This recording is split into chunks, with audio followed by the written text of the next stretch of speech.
আমাদের আজকের এই সেশনে আমরা কি কি বিষয় নিয়ে আলোচনা করব তার একটা সামারি আমি বলি। এখানে অবশ্যই আপনারা যারা উপস্থিত আছেন সম্পূর্ণ সেশন আপনারা একটু থাকার চেষ্টা করবেন। আমি ফার্স্ট অফ অল আপনাদেরকে ইউএস এর ট্যাক্স সিস্টেমগুলো নিয়ে আলোচনা করব। এখানে আপনাদের কোন কোন ফর্ম জানতে হবে এবং সেই ফর্মগুলোর গুরুত্বপূর্ণ কিছু আপডেটেড তথ্য শেয়ার করব। যেহেতু নতুন বছর এসেছে, নতুন বছরে অনেক রুলস চেঞ্জ হয়েছে। আহ, সেই চেঞ্জের জায়গাগুলো নিয়ে আমরা আলোচনা করব এবং কিভাবে কোন কোন ফর্মে আমরা ট্যাক্স ফাইল করি, কিভাবে করি তার একটা পূর্ণাঙ্গ গাইডলাইন আপনাদের সামনে শেয়ার করব। পাশাপাশি আমরা আমাদের এই ইউএসএ ট্যাক্স ফাইলিং, যেহেতু বাংলাদেশে আমরাই পায়োনিয়ার বলতে পারেন, আমাদের আগে বাংলাদেশে আর কেউ ট্যাক্স ফাইলিং নিয়ে কাজ করেনি। ইনফ্যাক্ট আপনি এখনো খুঁজলে পাবেন না যারা ইউএস এর বা ইউকে ট্যাক্স নিয়ে কাজ করে। সো থেকে একটু কাইন্ডলি রেজিস্ট্রেশন ফর্মটা ফিল আপ করুন। এখন দেখছি প্রায় ৮০-৮৫ জনের মতো আছেন যারা নতুন এসেছেন। রেজিস্ট্রেশন ফর্মটি ফিল আপ করে দিন। আচ্ছা, আমাকে এখন শুনতে পাচ্ছেন সবাই? জি হ্যালো, স্যার, শোনা যাচ্ছে। ওকে ওকে। আমি যেটা বলছিলাম যে বাংলাদেশে আমি আমাদের এলিট বুক কিপিংই প্রথম যারা হচ্ছে ইউএস এর ট্যাক্স ফাইলিং নিয়ে কাজ করে। সো আমাদের সাথে ইউএস এর একটা কোম্পানি অ্যাফিলিয়েশন আছে, তাদের সাথে আমরা কাজ করি এবং আমাদের সাথে আরও বেশ কয়েকটা ইউএস এর ট্যাক্স এজেন্সি রয়েছে যাদের বেশ কিছু ফাইল নিয়ে আমরা আমাদের এই ফার্মের মাধ্যমে আমরা কাজ করে থাকি। সো আমি ফার্স্ট অফ অল আমি আমার স্ক্রিনটা শেয়ার করতেছি, একটু আপনারা দেখবেন যে স্ক্রিনটা দেখা যাচ্ছে কিনা। স্ক্রিনটা দেখা গেলে দেন হচ্ছে আমরা আমাদের মূল পর্বে চলে যাব। সো এবং আপনারা অবশ্যই ফুল টাইম থাকবেন, কেউ লিভ নেবেন না। অনেক গুরুত্বপূর্ণ তথ্য আপনাদের সাথে শেয়ার করার আছে। আমি আপনাদেরকে এই বিষয়গুলো জানাবো, কারণ কেন আমরা এটা শিখবো, এটা শিখলে আমাদের আসলে বেনিফিট কি হবে, সেই বিষয়টা নিয়ে আমরা আলোচনা করবো ইনশাল্লাহ। সো আমি ফার্স্ট অফ অল আমি একটু স্ক্রিনটা শেয়ার দিচ্ছি।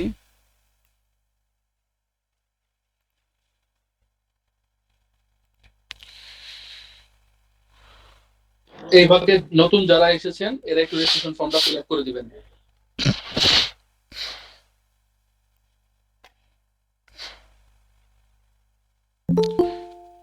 আপনারা কি আমার স্ক্রিন দেখতে পাচ্ছেন? না, দেখতে পাচ্ছেন? এখন দেখতে পাচ্ছেন? জি ভাইয়া দেখতে পাচ্ছি, দেখতে পাচ্ছি ভাইয়া, দেখতে পাচ্ছি ভাইয়া। আচ্ছা, আমি একটু আমার ওয়েবসাইট দেখাই। এটা হচ্ছে আমার ওয়েবসাইট, অর্থাৎ এখানে আমার সম্পর্কে ডিটেলস আপনারা জানতে পারবেন। আমি একটু চ্যাট বক্সে আপনাদেরকে একটু শেয়ার করি। অবশ্যই আপনারা আমার সম্পর্কে একটু ডিটেলস জেনে নিতে পারেন এই ওয়েবসাইট থেকে। এটা হচ্ছে আমার ওয়েবসাইট। এখানে আমি কি কি সার্ভিস দেই, হ্যাঁ, কি ধরনের কাজ আমি করেছি, ইচ অ্যান্ড এভরিথিং এখানে ডিটেলস দেওয়া আছে। এটা হচ্ছে আমার লিঙ্কডইন প্রোফাইল। আমি আপনাদেরকে আমার লিঙ্কডইন প্রোফাইলটা শেয়ার করছি। দয়া করে আপনারা কেউ মাইক্রোফোনটা অন রাখবেন না, প্লিজ। সবাই একটু মাইক্রোফোনটা অফ করে রাখেন, মাইক্রোফোনটা অফ করে রাখেন। এটা হচ্ছে আমার লিঙ্কডইন প্রোফাইল। দয়া করে আপনারা একটু মাইক্রোফোনটা মিউট করে রাখেন, কেউ অন করবেন না। দেখেন, এবং আমার একটা ইউটিউব চ্যানেল আছে যেখানে আপনারা মানে বেশ কিছু ভিডিও পাবেন। আমার ইউটিউব চ্যানেলের নাম হচ্ছে ক্লাউড অ্যাকাউন্টিং উইথ নাহিদ, ঠিক আছে? সো এই চ্যানেলে আপনারা বিভিন্ন ধরনের, অর্থাৎ আমি যে ধরনের ট্রেনিং দিয়ে থাকি, আমি বেসিক্যালি ক্লাউড অ্যাকাউন্টিংয়ের ট্রেনিং দেই। কুইকবুক, জেরো, ওয়েব, ফ্রেশবুক, জোহোবুক, পেরোল, এছাড়াও আপনার ইউএসএ ট্যাক্স ফাইলিং। এখানে এই রিলেটেড অসংখ্য ভিডিও আপনারা পাবেন। এখানে অনেক ভিডিও আছে যেগুলো অলরেডি আপনাদের পাবলিক করা আছে। সো সেগুলো দেখে আপনারা আইডিয়া নিতে পারবেন। এবং আমি প্রতিনিয়ত ট্যাক্সের কোনো আপডেট আসলে বা সফটওয়্যারের কোনো আপডেট আসলে বা ফাইবার আপওয়ার্কের কোনো আপডেট আসলে সেগুলো আমি আমাদের ইউটিউব চ্যানেলে শেয়ার করে থাকি, সেখান থেকে আপনারা দেখতে পারেন। এছাড়াও আমার আরও কিছু পরিচয় আছে। আমি যদি আপনি যদি গুগলে সার্চ করেন best cloud accounting expert in Bangladesh, তাহলে আপনি দেখতে পারবেন এখানে ফার্স্টে আমার নামটা চলে আসছে এবং আমার ছবি সহ, আমার প্রোফাইল সহ, এবং এই পেজে মোটামুটি অনেকগুলো প্রোফাইল, যেমন এটা আমার ওয়েবসাইট, এটা হচ্ছে আমার লিঙ্কডইন প্রোফাইল, এটা আমার ইউটিউব চ্যানেল, ঠিক আছে। সো এই পেজে মোটামুটি ম্যাক্সিমাম, এটা আমার Facebook ID, Facebook group, so maximum ID আমার পাবেন। এছাড়াও আমি যদি লিখি best cloud accounting mentor in Bangladesh, হ্যাঁ, তাও আপনারা আমার নাম পাবেন। দেখেন আমি যদি মেন্টর লিখি, মেন্টর ইন বাংলাদেশ, এরপরেও দেখবেন এখানে আমার নামটা চলে আসছে, এমডি হজরত আলী নাহিদ, এবং আমার এখানে প্রোফাইল চলে আসছে, এবং আমার এখানে আরও অনেকগুলো ইউটিউব চ্যানেল বা আমার লিঙ্কডইন প্রোফাইল, এবং কোডাস ট্রাস্ট নামে একটা প্রতিষ্ঠান আপনারা হয়তো অনেকেই চেনেন, সেখানে আমি হেড অফ এডুকেশনের দায়িত্বে আছি। সো সেখানে আমার বেশ কিছু কোর্স আছে, সেগুলো এখানে চলে আসবে, ঠিক আছে। সো আশা করি বুঝতে পেরেছেন। এখন আসেন আমরা চলে যাই আমাদের মেইন টপিকে।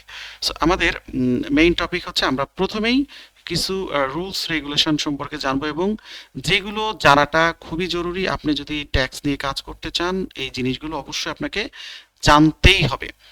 এট ফার্স্ট আমরা চলে যাচ্ছি, খেয়াল করে দেখেন, যে understanding the IRS and tax regulation. সবাই একটু শুনবেন, দেখবেন। প্রথমেই আমরা, যেহেতু আমাদের এই কোর্সের নামই ইউএসএ ট্যাক্স ফাইলিং, অর্থাৎ ইউএস এর ইন ডিটেলস আমরা এখানে শিখাবো। সো এখানে আপনার 1 মিনিট, এখানে আরেকটা লিংক আছে, আমি একটু এটাতে শেয়ার দিয়ে রাখি, আমি একটু স্ক্রিনটা শেয়ার করে রাখি, তাহলে এখানে যারা জয়েন করবে তারা হ্যাঁ, সেকেন্ড লিংকে স্ক্রিনটা একটু শেয়ার করেন। হ্যাঁ, আমি ওইটাই করে রাখতেছি। হ্যাঁ, আমি সেকেন্ড লিংকের ইয়েটা করে রেখেছি।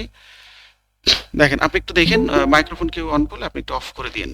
আচ্ছা, ওকে, হ্যাঁ, ঠিক আছে। ওকে, তাহলে আমরা চলে যাচ্ছি আমাদের মূল ফর্মে।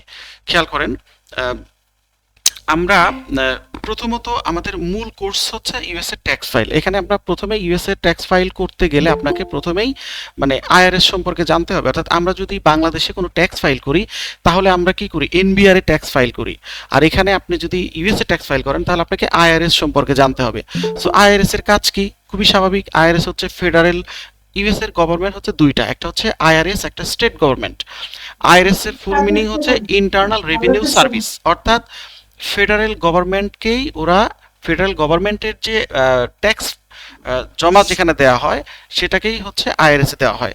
এবং আইআরএস এর অ্যাক্টিভিটি হচ্ছে ফেডারেল ট্যাক্স কালেক্ট করা, ট্যাক্স ল তৈরি করা, এবং tax refund, tax credit, tax deduction, each and everything আপনার আইআরএস থেকে করা হয়ে থাকে।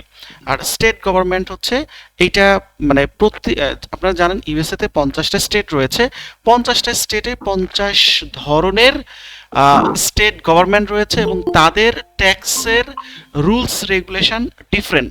সো প্রত্যেকটা ব্যক্তিকে, আপনারা জানেন যে ট্যাক্স, ইনকাম ট্যাক্স মূলত দুই ধরনের হয়ে থাকে, একটা ইন্ডিভিজুয়াল, একটা বিজনেস।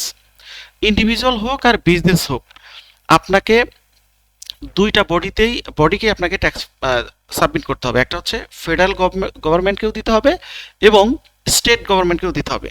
তবে কিছু কিছু স্টেটে আপনার স্টেট ট্যাক্সটা মানে দিতে হয় না, মানে ট্যাক্স ফ্রি, এবং সেই স্টেটগুলো কি কি সেটা আমরা আলোচনা করব।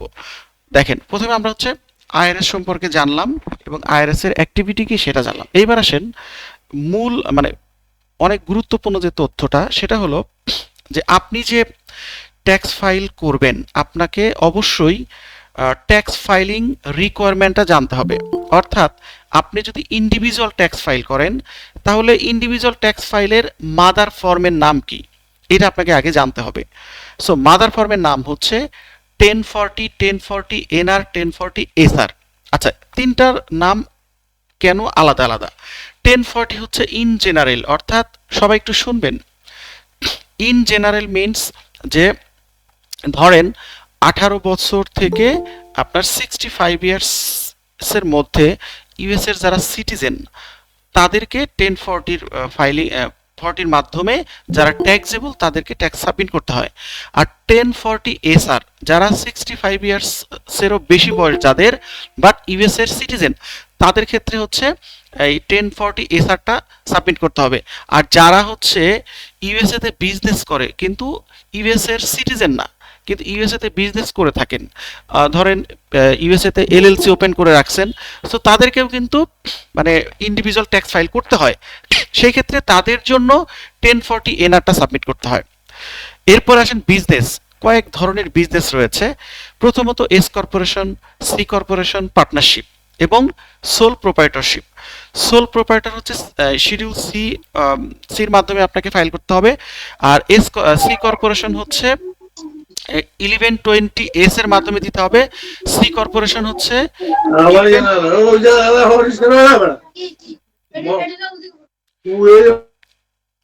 সনি আপু, আপনি একটু কন্ট্রোল করেন, একটু দেখেন এই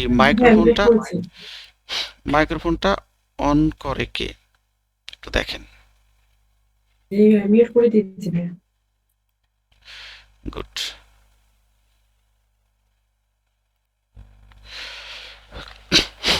দেখেন আমি একটু ইন্টারেক্ট করি ভাইয়া, মানে অনেকে জয়েন হয়েছে, আপনারা একটু কাইন্ডলি ফর্মটা একটু ফিল আপ করে দেন। আপনাদের চ্যাট বক্সে দেখেন একটা ফর্মের লিংক দেওয়া আছে, আপনারা সবাই একটু কাইন্ডলি ফর্মটা ফিল আপ করেন।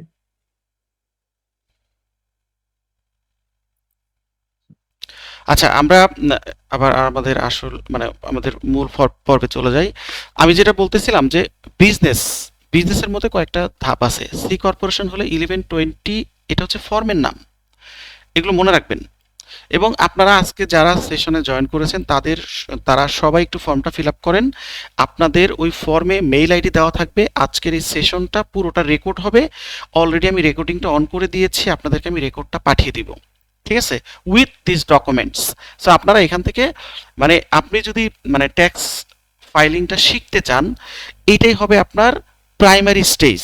অর্থাৎ আপনি একটা ক্লিয়ার পিকচার জানতে পারবেন যে আসলে ট্যাক্স ফাইলিং জিনিসটা কি এবং কি কি জিনিস শিখতে হবে এবং কিভাবে শিখতে হবে। এটা আসলে আপনাদের যারা উপস্থিত আছেন তারা আসলে এটা পারবেন কিনা এর একটা সঠিক গাইডলাইন আপনারা পেয়ে যাবেন। সো কেউ ফর্ম ফিল আপ করতে ভুলবেন না, কারণ আপনাকে এখানে যাদের মেইল আইডি আমি পাবো সবাইকেই আমি ভিডিওটা আপনাদের মেইলে শেয়ার করে দিব। সো যেটা বলতেছিলাম যে যদি সি কর্পোরেশন বিজনেসের ট্যাক্স ফাইল করেন তাহলে 1120 এই ফর্মের মাধ্যমে আপনাকে ফাইল করতে হবে। যদি এস কর্পোরেশনের মাধ্যমে করেন তাহলে 1120 এস এটার মাধ্যমে করতে হবে। যদি পার্টনারশিপ করেন তাহলে 1065 এটা হচ্ছে মাদার ফর্ম। আর যদি মানে সোল প্রোপাইটর হয় তাহলে শিডিউল সির মাধ্যমে করবেন। এইবার আসেন ডেডলাইন, অর্থাৎ বাংলাদেশে যেমন ট্যাক্স ফাইলিং এর একটা ডেডলাইন আছে, ইউএসএ তেও ট্যাক্স ফাইলিং এর একটা ডেডলাইন আছে। যদি পার্সোনাল বা ইন্ডিভিজুয়াল ট্যাক্স ফাইল করেন তাহলে প্রতি বছরের এপ্রিলের 15 অর্থাৎ 15 এপ্রিল হচ্ছে লাস্ট হচ্ছে ট্যাক্স ফাইলিং এর ডেডলাইন। এবং যদি বিজনেস করেন, বিজনেস এখানে আপনার এস কর্পোরেশন এবং পার্টনারশিপ এই দুইটা বিজনেস যদি করেন তাহলে আপনি 15 মার্চে আপনাকে মার্চের মধ্যে ট্যাক্স ফাইল মানে সাবমিট করতে হবে। যদি সি কর্পোরেশন হয় তাহলে আপনি 15 এপ্রিলের মধ্যে দিতে পারবেন। এছাড়াও আপনারা যদি কেউ চান যে এস্টিমেটেড ট্যাক্স ফাইল করবেন সেক্ষেত্রে 15 এপ্রিল, 15 জুন এবং সেপ্টেম্বর 15 এবং 15 জানুয়ারি এই ডেডলাইনের মধ্যে আপনি কোয়ার্টারলি চাইলে এস্টিমেটেড ট্যাক্স ফাইল করতে পারেন। এবার আসেন যে ডেডলাইনের মধ্যে যদি আমরা কেউ সাবমিট করতে না পারি তাহলে আমাদের জরিমানা কেমন হবে। আচ্ছা, যদি আপনি ডেডলাইনের মধ্যে না দিতে পারেন তাহলে 6 মান্থ এক্সটেনশন করার সুযোগ রয়েছে। সেটা হচ্ছে যদি আপনি ইন্ডিভিজুয়াল হয় তাহলে আপনার 6 মান্থ যদি এক্সটেনশন করেন তাহলে অক্টোবরের 15 তারিখ পর্যন্ত সুযোগ পাচ্ছেন। যদি বিজনেস হয় তাহলে আপনি সেপ্টেম্বরের 15 তারিখ পর্যন্ত সুযোগ পাচ্ছেন। এরপরেও যদি কেউ সাবমিট করতে না পারেন তাহলে কিন্তু আইআরএস এর ল অনুযায়ী স্ট্যান্ডার্ড একটা পেনাল্টি আছে, সেটা হচ্ছে $25,000, ঠিক আছে। আচ্ছা, এইবার আসেন আমরা মানে ইউএস এর মানে কত ধরনের ট্যাক্স ফাইল রয়েছে সেই বিষয়গুলো আমরা একটু আলোচনা করব। ইনকাম ট্যাক্স, যেটা আমরা এই একটু আগে আলোচনা করলাম যে বিজনেস এবং আপনার ইন্ডিভিজুয়াল এই দুইটা ট্যাক্স হচ্ছে ইনকাম ট্যাক্স, এবং এটা হচ্ছে ফেডারেল এবং স্টেট দুই ধরনের গভর্নমেন্টকে আপনাকে আপনার যে মানে ইন্ডিভিজুয়াল আপনি সারা বছরে কত টাকা আয় করেছেন, কত টাকা ব্যয় করেছেন এবং আপনার ট্যাক্সেবল ইনকাম কত, কত টাকা ট্যাক্স দিতে হবে, এই হিসাবটা যেমন আপনাকে দিতে হবে ফেডারেল গভর্নমেন্টকে, ঠিক পাশাপাশি স্টেট গভর্নমেন্টকেও ঠিক সিমিলার তথ্য দিতে হবে। তবে ট্যাক্সের যে ব্র্যাকেট সেটা ডিফারেন্স, সেটা নিয়ে আমরা একটু পরে আলোচনা করব। এরপরে আসা হচ্ছে পেরোল ট্যাক্স। সো পেরোল বলতে আপনারা যারা এমপ্লয়ি তাদের স্যালারি থেকে একটা মানে পেরোল ট্যাক্সের রুলস অনুযায়ী কিন্তু ট্যাক্স কাটা হয়। এখানে উল্লেখযোগ্য ট্যাক্স হচ্ছে social security tax, Medicare tax, এরপর হচ্ছে ফেডারেল আনএমপ্লয়মেন্ট ট্যাক্স অ্যাক্ট, এছাড়াও ইনকাম ট্যাক্স উইথহোল্ড, এগুলো হচ্ছে পেরোল ট্যাক্সের আওতাভুক্ত। এছাড়াও রয়েছে সেলফ এমপ্লয়মেন্ট ট্যাক্স এবং সেলস ট্যাক্স এবং এক্সাইজ ট্যাক্স। এই কয়েক ধরনের ট্যাক্স মূলত ইউএসএতে থাকে। এবং মজার ব্যাপার হচ্ছে আমরা যে কোর্সটা ডিজাইন করেছি সেইখানে আপনি income tax, payroll tax, self employment tax এবং সেলস ট্যাক্স, এই 4 ধরনের ট্যাক্স আপনি শিখতে পারবেন। এরপর আসলে আমরা একটু নিচে চলে যাই। এখানে ট্যাক্সের কিছু কমন ফর্ম রয়েছে, যেমন 1040 ইন্ডিভিজুয়াল ট্যাক্সের ক্ষেত্রে ব্যবহার করা হয়, W2 স্যালারি ওয়েজেসের ক্ষেত্রে ব্যবহার করা হয়, 1099 এটা হচ্ছে কন্ট্রাক্টর এবং নন এমপ্লয়ীদের ক্ষেত্রে ব্যবহার করা হয়ে থাকে, W2 request for tax payer ID form vendors, এবং 941 940 হচ্ছে পেরোল ট্যাক্সের জন্য ব্যবহার করা হয়ে থাকে। এইবার আসেন filing status. This is very very important. এটা হলো আপনি যদি বাংলাদেশের সাথে মিলাতে চান যে আমাদের স্ট্যাটাসটা কি, যেমন আমাদের স্ট্যাটাস হচ্ছে ইন জেনারেল পুরুষ, মহিলা এবং 65 ইয়ার্সের বেশি যাদের বয়স তারা একটা স্ট্যাটাসের মধ্যে পড়ে, মুক্তিযোদ্ধারা একটা স্ট্যাটাসের মধ্যে পড়ে, এবং আপনার প্রতিবন্ধীরা একটা স্ট্যাটাসের মধ্যে পড়ে। সো আমরা যেটাকে এইভাবে স্ট্যাটাসটাকে আলাদা করেছি, ইউএসএ ওরা ওই স্ট্যাটাসগুলোকে তারা single, married filing jointly, married filing separately, head of house hold এবং কোয়ালিফাইং উইডো, এই 5টা মানে ভাগে বিভক্ত করেছে। এখন কে কোন স্ট্যাটাসের জন্য উপযুক্ত সেটা আমরা এখানে একটু আলোচনা করি। এখন আপনি চাইলেই কি ম্যারিড ফাইলিং জয়েন্টলি আপনি অ্যাপ্লাই করতে পারবেন বা ফাইল করতে পারবেন? আপনি চাইলেই কি হেড অফ হাউস হোল্ডে যেতে পারবেন? উত্তর হচ্ছে না। আপনাকে এই ক্রাইটেরিয়াটা ফুলফিল করতে হবে। সিঙ্গেল হিসাবে যদি আপনি দিতে চান, ফার্স্ট অফ অল আপনাকে আনমেরিড হইতে হবে, এটা হচ্ছে প্রথম শর্ত, ঠিক আছে? এবং আপনি অন্য কোনো স্ট্যাটাসে আর যেতে পারবেন না, অন্য কোনো স্ট্যাটাসের জন্য কোয়ালিফাইড না। সিঙ্গেল কিন্তু অন্য কোনো স্ট্যাটাসের জন্য কোয়ালিফাইড না, তিনি হচ্ছে সিঙ্গেল হিসাবে ফাইল করবে। এরপরে আসেন হচ্ছে ম্যারিড ফাইলিং জয়েন্টলি। এটা হচ্ছে ধরেন আপনাকে অবশ্যই ম্যারিড হইতে হবে এবং হাজব্যান্ড ওয়াইফ দুইজনে একটা ফাইলের মধ্যে আপনারা চাইলে ফাইল করতে পারেন, এটাকে বলা হয় married filing jointly. Married filing separately, আপনি ম্যারিড কিন্তু আপনি চাইলে সেপারেটলি ফাইল করতে পারেন, ঠিক আছে? আরেকটা আসেন হচ্ছে হেড অফ হাউস হোল্ড। এটার প্রথম শর্ত হচ্ছে আপনাকে আনমেরিড হইতে হবে, 1 নম্বর শর্ত। 2 নম্বর শর্ত হচ্ছে আপনি যে টাকা ইনকাম করেন ওই টাকার মিনিমাম 50% বা তার বেশি, মানে ডিরেক্ট 50%-এর বেশি টাকা আপনাকে আপনার যারা ডিপেন্ডেন্ট রয়েছেন, যেমন আপনার বাবা মা থাকতে পারে এবং আপনার মানে ভাই বোন থাকতে পারে, তাদের পিছনে খরচ করতে হবে। যেহেতু আপনি আনমেরিড, আপনার তো ওয়াইফ থাকবে না, ছেলে থাকবে না, আপনার বাবা মা ভাই বোন, সো এরা হচ্ছে আপনার ডিপেন্ডেন্ট। সো এদের পিছনে আপনাকে আপনার ইনকামের 50%-এরও বেশি টাকা যদি আপনি ব্যয় করেন তাহলেই কেবলমাত্র আপনি হেড অফ হাউস হোল্ড এইটার মাধ্যমে আপনি ফাইল করতে পারবেন। এরপরে আসেন হচ্ছে কোয়ালিফাইড উইডো। এখানে surviving spouse with a dependent child eligible for 2 years after spouse death, মানে হলো যে আপনি ছেলে হন অথবা মেয়ে হন, আপনার মেয়ে হলে হাজব্যান্ড যদি মারা যায় আর ছেলে হলে ওয়াইফ যদি মারা যায় এবং সাথে যদি 2 বছরের কোনো চাইল্ড থাকে, আপনার যদি কোনো ডিপেন্ডেন্ট চাইল্ড থাকে, ডিপেন্ডেন্ট চাইল্ড বলতে বিলো 17, সেক্ষেত্রে মারা যাওয়ার 2 বছর পর্যন্ত, অর্থাৎ যখন মারা যাবে সেই মারা যাওয়ার 2 বছর পর্যন্ত আপনি কোয়ালিফাই উইডোর আন্ডারে ট্যাক্স ফাইল করতে পারবেন। এটা গেল হচ্ছে ফাইলিং স্ট্যাটাস। এইবার আসেন এই ফাইলিং স্ট্যাটাসটা মানে এটার কারণে আপনার কি কি পরিবর্তন হবে। এবার দেখেন ফাইলিং স্ট্যাটাসের কারণে আপনার এখানে দুই ধরনের ডিডাকশন আছে, একটা হচ্ছে স্ট্যান্ডার্ড ডিডাকশন, একটা আইটেমাইজ ডিডাকশন। এই ডিডাকশন জিনিসটা কি আমি একটু বাংলাদেশের ট্যাক্সের সাথে একটু কম্পেয়ার করে বলি, তাহলে আপনারা যারা ট্যাক্স নিয়ে কাজ করেন তাদের বুঝতে অনেক ইজি হবে। ফার্স্ট অফ অল যে ধরেন আমাদের বাংলাদেশে দুই ধরনের কিন্তু ট্যাক্স এক্সাম্পটেড আছে। প্রথমত আপনার যে টোটাল ইনকাম বা ইনকাম গ্রস ইনকামের 1/3, হ্যাঁ 1/3 হচ্ছে ট্যাক্স এক্সাম্পটেড, অথবা সেলে হলে 3.5 লক্ষ টাকা। এই দুইটার মধ্যে যেটা ছোট আমরা ওইটাকে ট্যাক্স এক্সাম্পটেড হিসাবে দেখাইতে পারি। আমাদের টোটাল ইনকাম থেকে ট্যাক্স এক্সাম্পটেড হিসাবে এটাকে আমরা বাদ দিতে পারি। পরবর্তী টাকার উপরে আমাদের ট্যাক্স ক্যালকুলেশন করা হয়। আর ইউএসএতে আইটেমাইজ ডিডাকশন এবং স্ট্যান্ডার্ড ডিডাকশন, এই দুই ধরনের ডিডাকশনের ক্ষেত্রে দুইটার মধ্যে যেটা বড় আপনি সেটা নিতে পারবেন। ঠিক আছে, আমি একটু পরে এক্সপ্লেইন করছি, জাস্ট একটু সময় দিবেন। আচ্ছা, আমরা এখানে আসি। দেখেন যে সিঙ্গেল যদি হয় 2025 সালের হিসাব অনুযায়ী, মানে এটা হচ্ছে আপডেটেড রুলস, অর্থাৎ 24 সালে ছিল একরকম, আর 25 সালে আমরা আজকে আপনাদেরকে যে সমস্ত তথ্য শেয়ার করব এখানে টোটালি আপডেটেড যে ইনফরমেশন সেই অনুযায়ী আপনাদের সাথে আমি ইনফরমেশন শেয়ার করছি।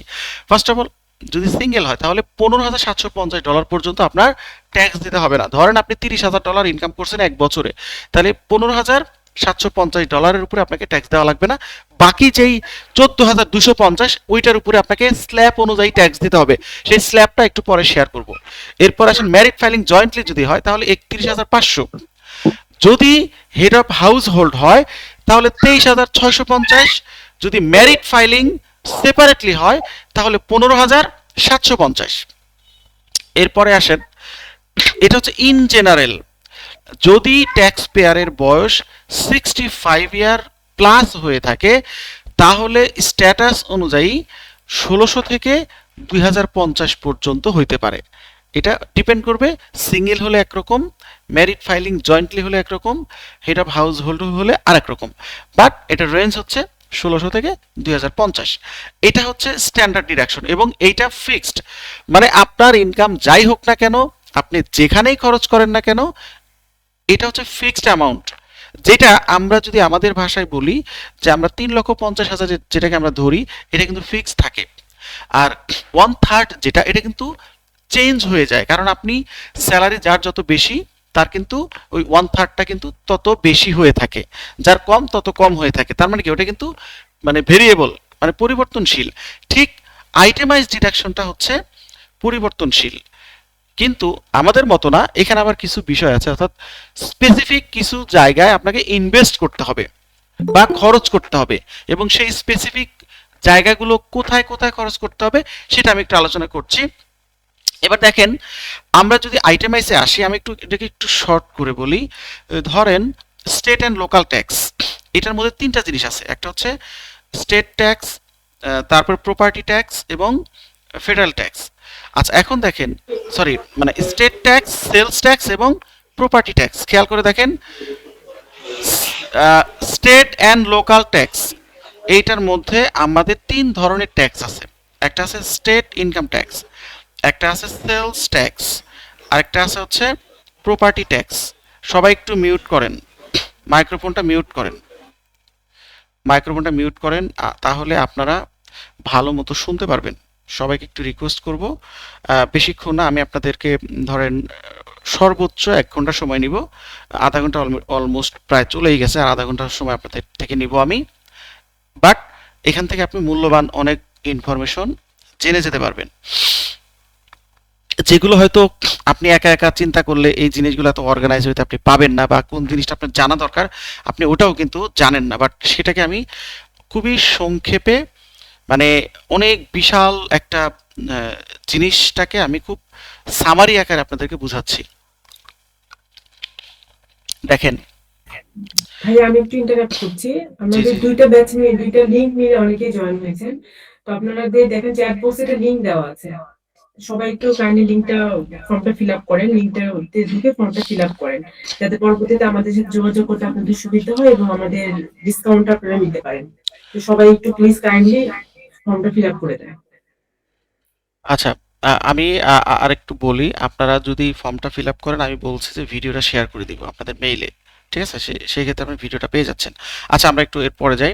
খেয়াল করে দেখেন যে স্টেট অ্যান্ড লোকাল ট্যাক্স, এটার রুলস হচ্ছে আপনার লিমিটেশন হচ্ছে $40,000, অর্থাৎ 2000 মানে আগের বছরে, অর্থাৎ 2024 সাল পর্যন্ত যেটা লিমিট ছিল 40,000, সেটা এখন, সরি 10,000, সেটা হয়ে গেছে এখন 40,000 25 সালে এসে। তার মানে আপনি যদি state income tax, sales tax এবং প্রপার্টি ট্যাক্স, এই 3 ধরনের ট্যাক্স মিলিয়ে $40,000 পর্যন্ত পে করেন, তাহলে এই $40,000ই আপনি ক্লেম করতে পারবেন, ঠিক আছে?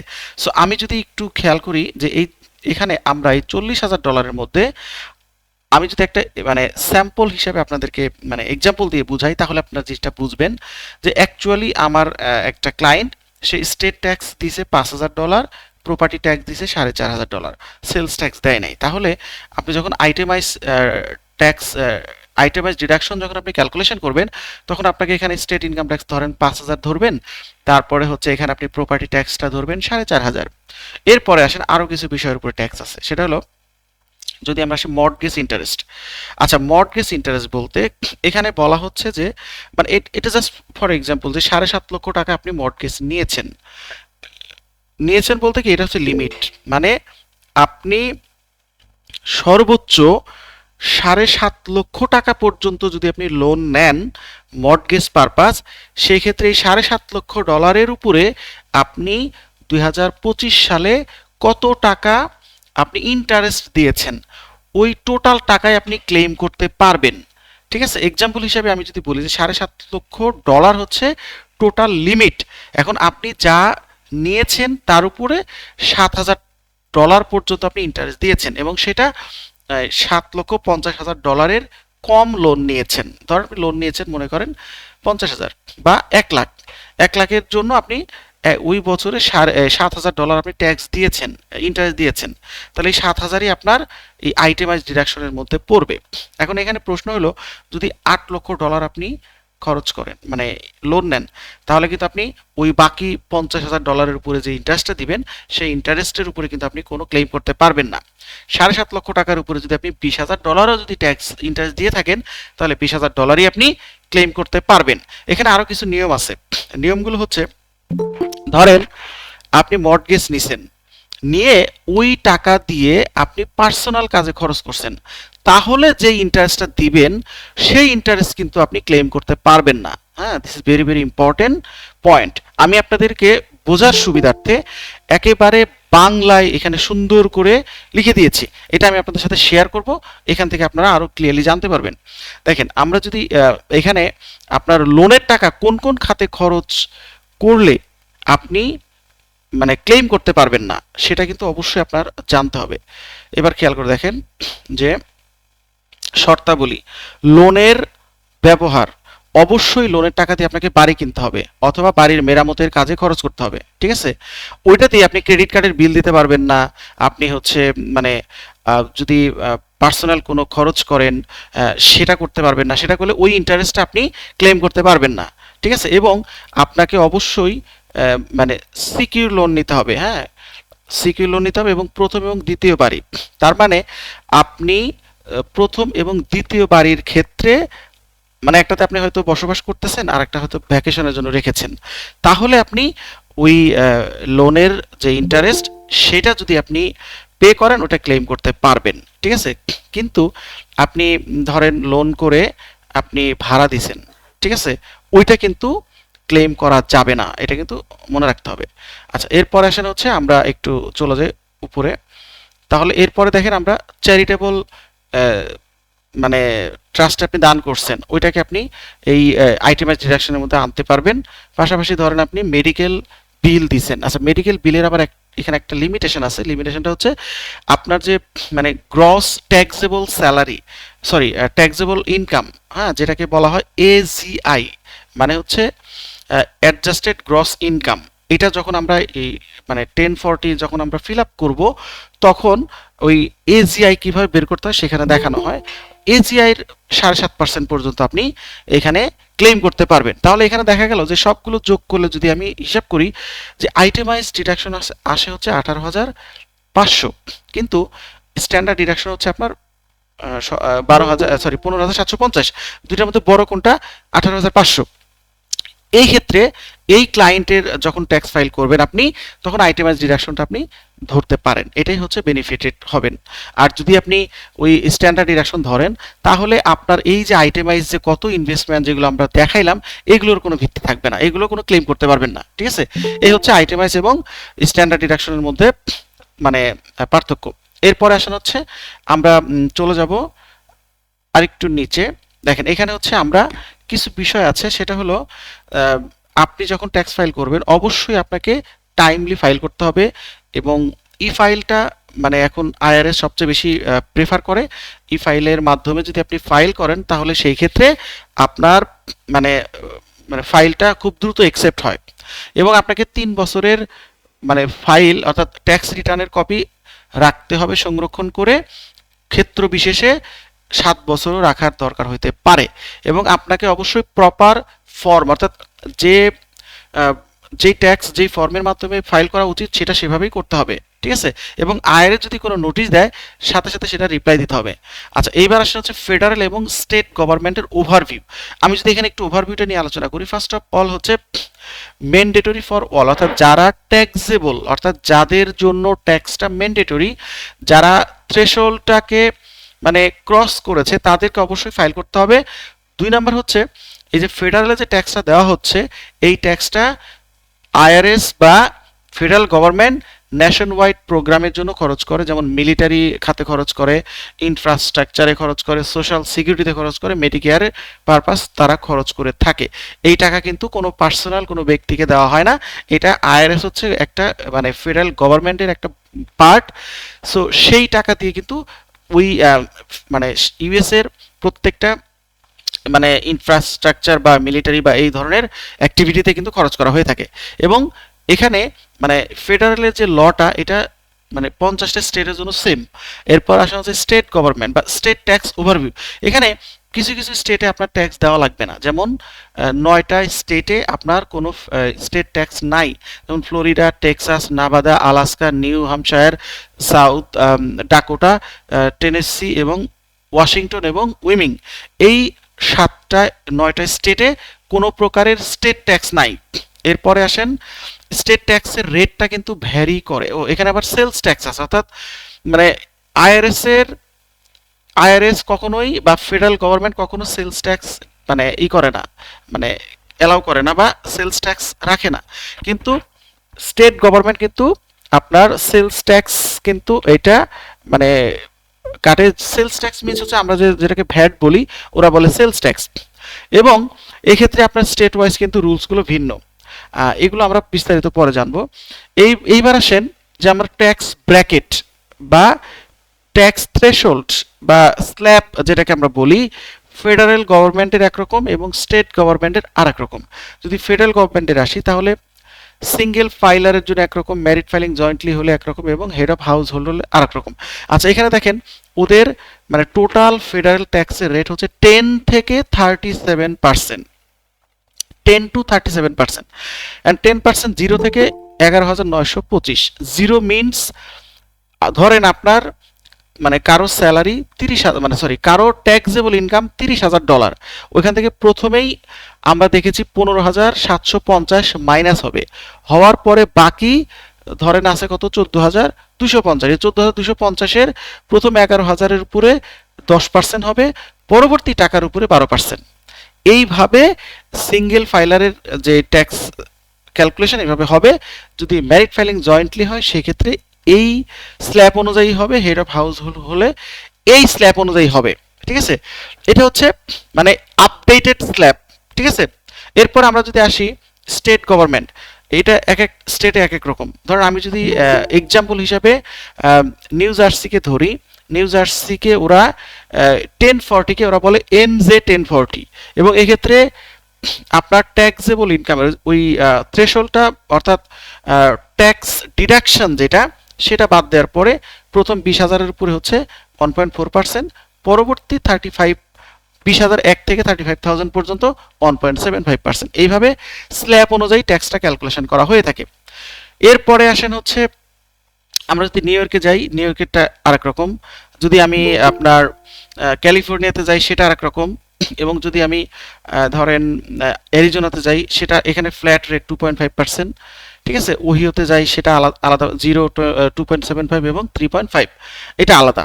এই হচ্ছে আমার স্টেট ট্যাক্সের স্ল্যাব। এরপরে আসেন হচ্ছে এই আপনার ট্যাক্স ক্রেডিট, যেটাকে আমরা বলে থাকি ট্যাক্স রিবেট, ওরা বলে ট্যাক্স ক্রেডিট। সো দেখেন ট্যাক্স ক্রেডিট, ট্যাক্স ডিডাকশন, তারপরে ফাইলিং স্ট্যাটাস, তারপর হচ্ছে আপনার এই যে যে নামগুলো বললাম এই জিনিসগুলো খুবই গুরুত্বপূর্ণ আপনার যে কোনো ফর্মের ক্ষেত্রে। এখানে দেখেন আর্ন ইনকাম ট্যাক্স ক্রেডিট, এটা কারা দিবে? এটা হচ্ছে যারা নিম্ন আয়ের লোক তাদেরকে এই আর্ন ইনকাম ট্যাক্স ক্রেডিটের সুযোগটা দেওয়া হয়ে থাকে। এবং চাইল্ড ট্যাক্স ক্রেডিট, যাদের বেবি আছে, কোয়ালিফাইড বেবি, তাদের জন্য চাইল্ড ট্যাক্স ক্রেডিটটা অ্যাপ্লিকেবল। এক্ষেত্রে আপডেটেড রুলস হচ্ছে প্রত্যেকটা মানে কোয়ালিফাইড চাইল্ডের জন্য 2,200 করে ক্লেম করতে পারবেন, এবং আপনার যদি পর্যাপ্ত ডিউ না থাকে মানে পেয়েবল না থাকে তাহলে আপনি রিফান্ড নিতে পারবেন, সেটা হচ্ছে 1,700 করে রিফান্ড নিতে পারবেন। এবং এইটা অবশ্যই যদি সিঙ্গেল হয় $2 লক্ষ পর্যন্ত যদি আপনার ইনকাম থাকে তাহলে আপনি সর্বোচ্চ সুবিধাটাই নিতে পারবেন। আর যদি ম্যারিড ফাইলিং জয়েন্টলি হয় তাহলে 4 লক্ষ পর্যন্ত মানে সুযোগটা আপনি নিতে পারবেন, ফুল সুযোগটা নিতে পারবেন। এর 4 লক্ষের বেশি বা 2 লক্ষের বেশি যদি হয় তাহলে আপনি ফুল সুবিধাটা নিতে পারবেন। এটা গ্র্যাজুয়ালি কমতে থাকবে, প্রতি 1000-এর জন্য $50 করে কমতে থাকবে। এরপরে আসা হচ্ছে আমেরিকান অপরচুনিটি ট্যাক্স ক্রেডিট, এটা হচ্ছে এডুকেশন ক্রেডিট। এবং এখনো রেজিস্ট্রেশনটা করেন নাই, কাইন্ডলি রেজিস্ট্রেশনটা করে দিবেন, প্রায় 20 জনের ওদিকে এখনো রেজিস্ট্রেশন করেন নাই। এটা হচ্ছে প্রিমিয়াম ট্যাক্স ক্রেডিট, এটা হচ্ছে আপনার ট্যাক্স সেভার ক্রেডিট বা রিটায়ারমেন্ট সেভিং কন্ট্রিবিউশন। এই হচ্ছে মোটামুটি আমি যেহেতু আমাদের সেমিনারের টাইম একটু কম থাকে, সো আমি আজকের এই সেশনে আপনাদের এই যে তথ্যগুলো শেয়ার করলাম এই তথ্যগুলো অবশ্যই আপনারা এখান থেকে অনেক উপকৃত হবেন যে আসলে মানে ইউএসএ ট্যাক্সের ক্ষেত্রে কোন কোন রুলস বা কোন কোন ফর্ম বা কোন কোন বিষয়গুলো আমার শুরুতেই জানা উচিত, ঠিক আছে। সো এখন আসেন যে আমরা আপনাদের সাথে আলোচনা করব আমরা আমাদের কোর্স আমরা যেভাবে ডিজাইন করেছি সেটা একটু আপনাদের সামনে একটু প্রেজেন্ট করব যাতে আপনারা সহজেই বুঝতে পারেন। এবং এরপরে আমরা দেখব যে মার্কেট প্লেসে আসলে কি ধরনের কাজ পাওয়া যায় সেগুলো দেখার পর দেন আপনাদেরকে কোশ্চেন অ্যান্সার সেশনটা আমি রাখবো, এবং এখানে যারা জয়েন করেছেন আপনারা কোশ্চেন করতে পারবেন। যার মানে আমি এই ধরেন প্রথমত যে রুলসগুলো দেখাইলাম সেটার উপরে কি কি কোশ্চেন আছে সেটা একটু লিখে রাখেন নোটপ্যাডে, এবং আমি এখন প্রেজেন্টেশন দেখাবো। এই প্রেজেন্টেশনের উপর যদি কোনো আপনাদের কোনো কোয়ারিজ থাকে সেটা আপনি নোট করে রাখতে পারেন। পরবর্তীতে আমি আপনাদেরকে কিছু জবের দেখাবো, অর্থাৎ মার্কেট প্লেসে যে জবগুলো সার্কুলার হয় সেই জবগুলো রিয়েল লাইফে কিভাবে হয়, কেমনে হয় সেটা দেখাবো। দেন হচ্ছে আপনাদের থেকে কোশ্চেনগুলো আমি নিব। খুব শর্টলি আমি করব, বেশি সময় নিব না। দেখেন এটা হচ্ছে অলরেডি আমার পরিচয় আমি দিয়েছি। সো এটা হচ্ছে আমাদের সামারি।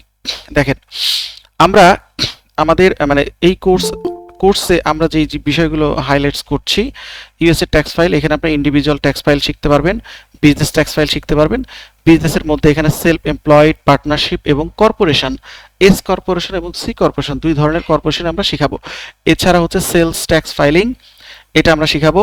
পেরোল ট্যাক্স ফাইলিং শিখাবো, এবং ইউকে কর্পোরেট ট্যাক্স ফাইলিং, অর্থাৎ ইউএস এর বাহিরে বোনাস হিসাবে মূলত আপনারা ইউএস এর সেলস ট্যাক্স, পেরোল ট্যাক্স এবং ইউকের কর্পোরেট ট্যাক্স, এই 3 ধরনের ট্যাক্স কিন্তু আপনারা বোনাস হিসাবে পেয়ে যাবেন। ইউকের কর্পোরেট ট্যাক্সের প্রচুর চাহিদা রয়েছে। এইটা কিন্তু আমরা লাইভ ক্লাস নেব না, এটা হচ্ছে রেকর্ডেড ভিডিও দিব, আর বাকি সবগুলো লাইভ ক্লাস হবে। এছাড়াও আপনারা ট্যাক্স প্রিপারেশনের জন্য কিছু সার্টিফিকেশন আছে, যেমন পিটিন এবং এনরোল এজেন্ট, এটা সম্পর্কে আমাদের পূর্ণাঙ্গ গাইডলাইন আপনারা পাবেন। ফ্রিল্যান্সিং মার্কেটপ্লেসে আপনারা ফাইবার এবং আপওয়ার্ক সম্পর্কে এই যে স্কিলটা ডেভেলপ করবেন, এই স্কিল ডেভেলপ করে আপনি মার্কেটপ্লেসে কিভাবে কাজ করবেন তার পূর্ণাঙ্গ গাইডলাইন আপনি আমাদের থেকে পাবেন। এবার আসলে আমরা একটু চলে যাই পরের স্লাইড। দেখেন, এটা হচ্ছে আমাদের মডিউল 1-এ 2টা ক্লাস হবে, ক্লাস 1 এবং class 2। Introduction to the US tax system, এখানে আপনারা ট্যাক্স সিস্টেম সম্পর্কে জানবেন, ট্যাক্স ব্র্যাকেট বা কাদের জন্য ট্যাক্স ফাইল করাটা ম্যান্ডেটরি, এবং আপনার ইন্ডিভিজুয়াল, পার্টনারশিপ এবং কর্পোরেট ট্যাক্স টাইপগুলো এখানে সামারিটা সম্পর্কে জানবেন।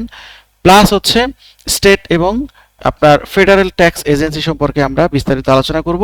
এর পরবর্তীতে ট্যাক্স ফর্ম এবং বিজনেস এন্টিটি, যেমন 1040, 1040 এসসি, 1065, 1120 এস, 1120, এইগুলো সম্পর্কে আমরা ফর্ম রিয়াল ফর্ম ওপেন করে আমরা ওটা এক্সপ্লেনেশন করব। দেন হচ্ছে আমাদের sole proprietorship, LLC, partnership, S corporation, C corporation এবং ট্যাক্সের যে মেইন যে কম্পোনেন্টগুলো সেগুলো নিয়ে আলোচনা করা হবে। এরপর হচ্ছে আমাদের মডিউল 2-তে 3টা ক্লাস হবে।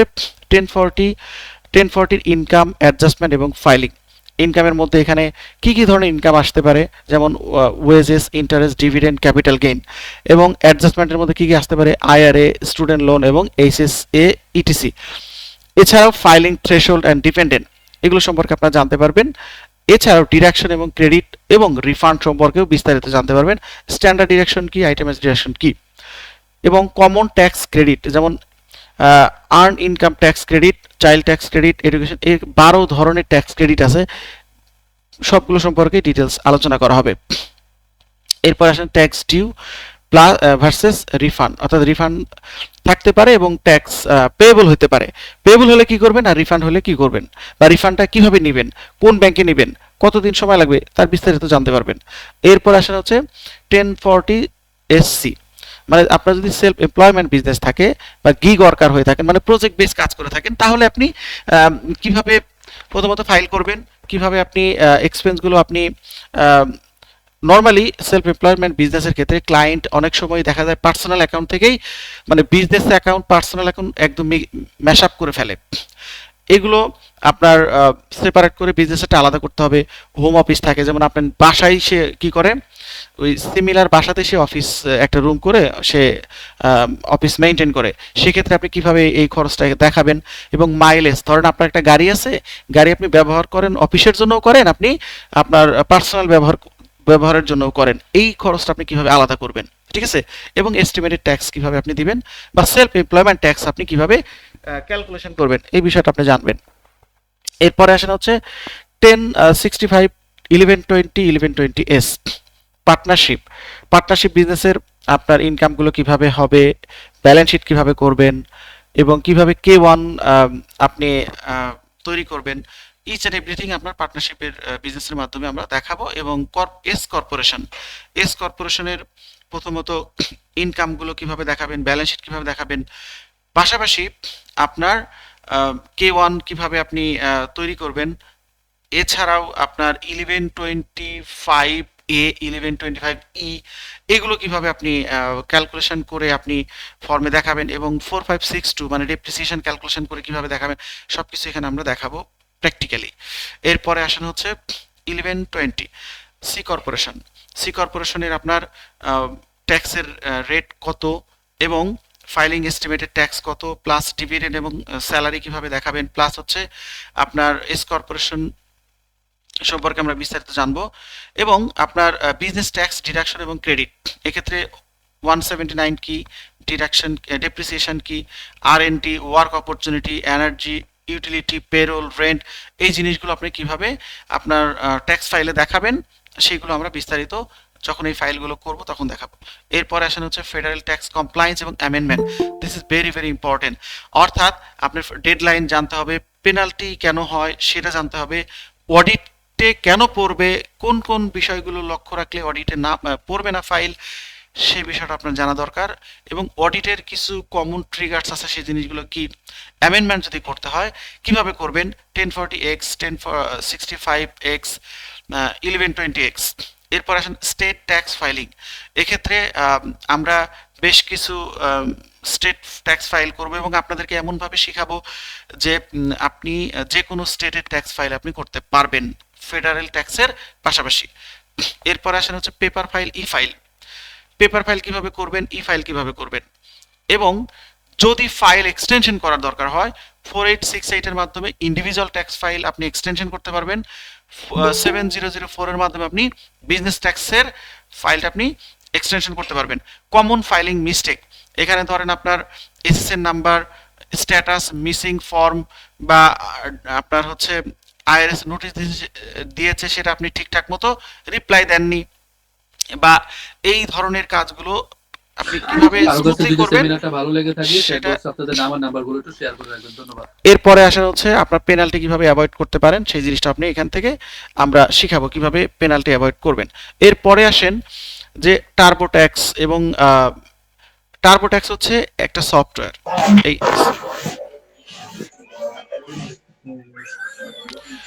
আচ্ছা, আপনারা একটু মাইক্রোফোনটা মিউট করেন, একটু কাইন্ডলি একটু মিউট করেন। আপনারা, আশা করি আপনাদের কি বোরিং লাগতেছে, একটু রেসপন্স করেন। আমার কথা শুনতে পাচ্ছেন? হ্যালো, ঠিক আছে ঠিক আছে ঠিক আছে। ঠিক আছে।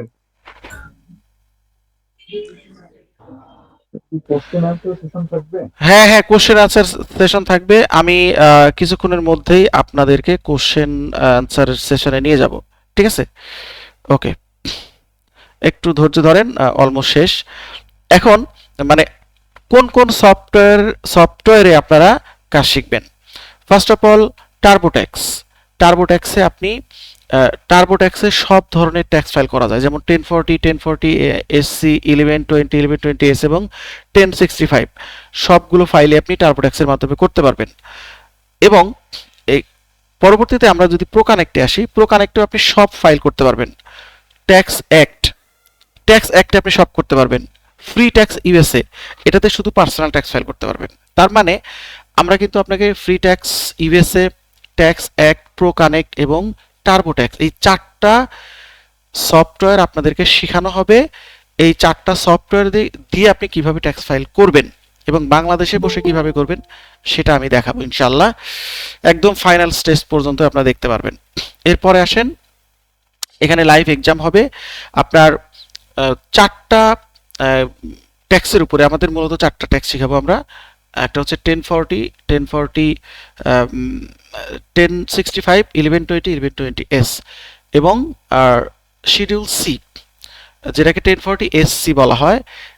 তো এই 4 ধরনের ট্যাক্সেরই 4টা রিয়েল এক্সাম আপনাদেরকে লাইভ এক্সাম নেওয়া হবে, এবং টোটাল প্রজেক্ট পাবেন আপনারা 30টা, বাট লাইভ প্রজেক্ট অর্থাৎ মেন্টর উপস্থিত থাকবে লাইভ ক্লাসে, আপনারা এক্সাম দিবেন, ঠিক আছে? এরপরে আসেন হচ্ছে পেরোল ট্যাক্স। পেরোল ট্যাক্সের মধ্যে এখানে আপনারা দেখতে পাচ্ছেন যে আমরা পেরোলে কি কি শিখাবো। Social security tax, Medicare tax, federal unemployment tax, federal income tax withhold, state tax income tax এবং স্টেট আনএমপ্লয়মেন্ট ট্যাক্স। এই যতগুলো ট্যাক্স দেখতে পাচ্ছেন এই সবগুলোর একেবারে কোন ট্যাক্সের পার্সেন্টেজ কত, কিভাবে ক্যালকুলেশন করা হয়, এটা সফটওয়্যারে আপনারা কুইক বুকসের মাধ্যমে শিখতে পারবেন। কুইক বুকস পেরোল যেটাকে আমরা বলি, এই পেরোলটা কুইক বুকসে কিভাবে করবেন সেটা আমরা দেখাবো। পাশাপাশি এই প্রত্যেকটা ট্যাক্সের ম্যানুয়াল ক্যালকুলেশনটা কিভাবে হয়েছে সেটা আপনারা জানতে পারবেন। এরপর আসা হচ্ছে ট্যাক্স। আপনি যে ট্যাক্স মানে কালেকশন করলেন, মানে এমপ্লয়ারকে বলছি, এই এমপ্লয়ার ট্যাক্স কালেকশন করার পরে আইআরএস এ জমা দিবে কিভাবে, কতদিন পর পর, সেটা জানতে পারবেন। এবং পেমেন্ট করার পরে আপনাকে তো ফাইল করতে হবে। ফাইলটা আপনি কোয়ার্টারলি করতে পারেন, ইয়ারলি করতে পারেন, তবে কোয়ার্টারলিটাকে তারা বেশি প্রায়োরিটি দেয়। 941 এর মাধ্যমে কোয়ার্টারলি করতে পারবেন, এবং 940 এর মাধ্যমে, আপনি যদি ইয়ারলি করেন তাহলে 940 এর মাধ্যমে করতে হবে, কোয়ার্টারলি করলে 941 এর মাধ্যমে করতে হবে, ঠিক আছে? এরপরে আসেন হচ্ছে, এটা হচ্ছে আমাদের ইউকে কর্পোরেট ট্যাক্স। এক্ষেত্রে সিটি 600, এখানে আমরা সিটি 600 কি এবং এটা কারা ফাইল করবে। এই সিটি 600 হচ্ছে কর্পোরেট ট্যাক্স, এক্ষেত্রে মানে বিজনেস ট্যাক্স যেটা। আর মানে ইউকেতে আপনার সেলফ অ্যাসেসমেন্ট নামে আরেকটা ট্যাক্স আছে, সেটা হচ্ছে SA 100 আর CT 600 হচ্ছে কর্পোরেট ট্যাক্সের ক্ষেত্রে। সো এই ক্ষেত্রে আপনারা কর্পোরেট ট্যাক্সের ডেডলাইন বা পেমেন্ট ডিউ বা আপনার IRS এ ঢুকে আপনি আপনাদেরকে যে ভিডিওটা দেওয়া হবে একদম রিয়েল প্রজেক্ট যখন আমি করেছি, প্রথমে IRS এ HMRC তে আমরা লগ ইন করেছি, সেটা আপনারা দেখতে পারবেন। লগ ইন করে বিজনেসের ইনফরমেশনগুলো কিভাবে দিয়েছি সেটা দেখতে পারবেন। পাশাপাশি ইনকামগুলো কিভাবে দিয়েছি, রেভিনিউগুলো এক্সপেন্সগুলো কিভাবে দিয়েছি, ব্যালেন্স শিট কিভাবে অ্যাড করেছি বা আদার্স যেই ধরনের হচ্ছে তথ্যগুলো থাকে সেগুলো স্টেপ বাই স্টেপ ফুল ভিডিওর মাধ্যমে দেখানো হয়েছে। একদম রিয়েল প্রজেক্ট প্র্যাকটিস মানে কাজ করার সময় আপনার এই রেকর্ডটা করা হয়েছে, কারণ HMRC তে আপনি প্র্যাকটিস করার কোনো সুযোগ নাই, যা দেখাবেন একদম রিয়েল জিনিসটাই দেখাইতে হবে। সো সেই কারণে রিয়েল ক্লায়েন্টের কাজ করেই আপনার রেকর্ডিংটা করা হয়েছে, যেটা দেখলে আপনারা আশা করি খুব ভালো মতো করতে পারবেন এবং বুঝতেও পারবেন এবং আপনি ক্লায়েন্টও হ্যান্ডেল করতে পারবেন ভিডিওটা দেখলে। এরপরে আসা হচ্ছে সেলস ট্যাক্স। এটা হচ্ছে ইউএস এর সেলস ট্যাক্স। আমরা যেটাকে ভ্যাট বলি, ওরা বলে সেলস ট্যাক্স। সেলস ট্যাক্স কি?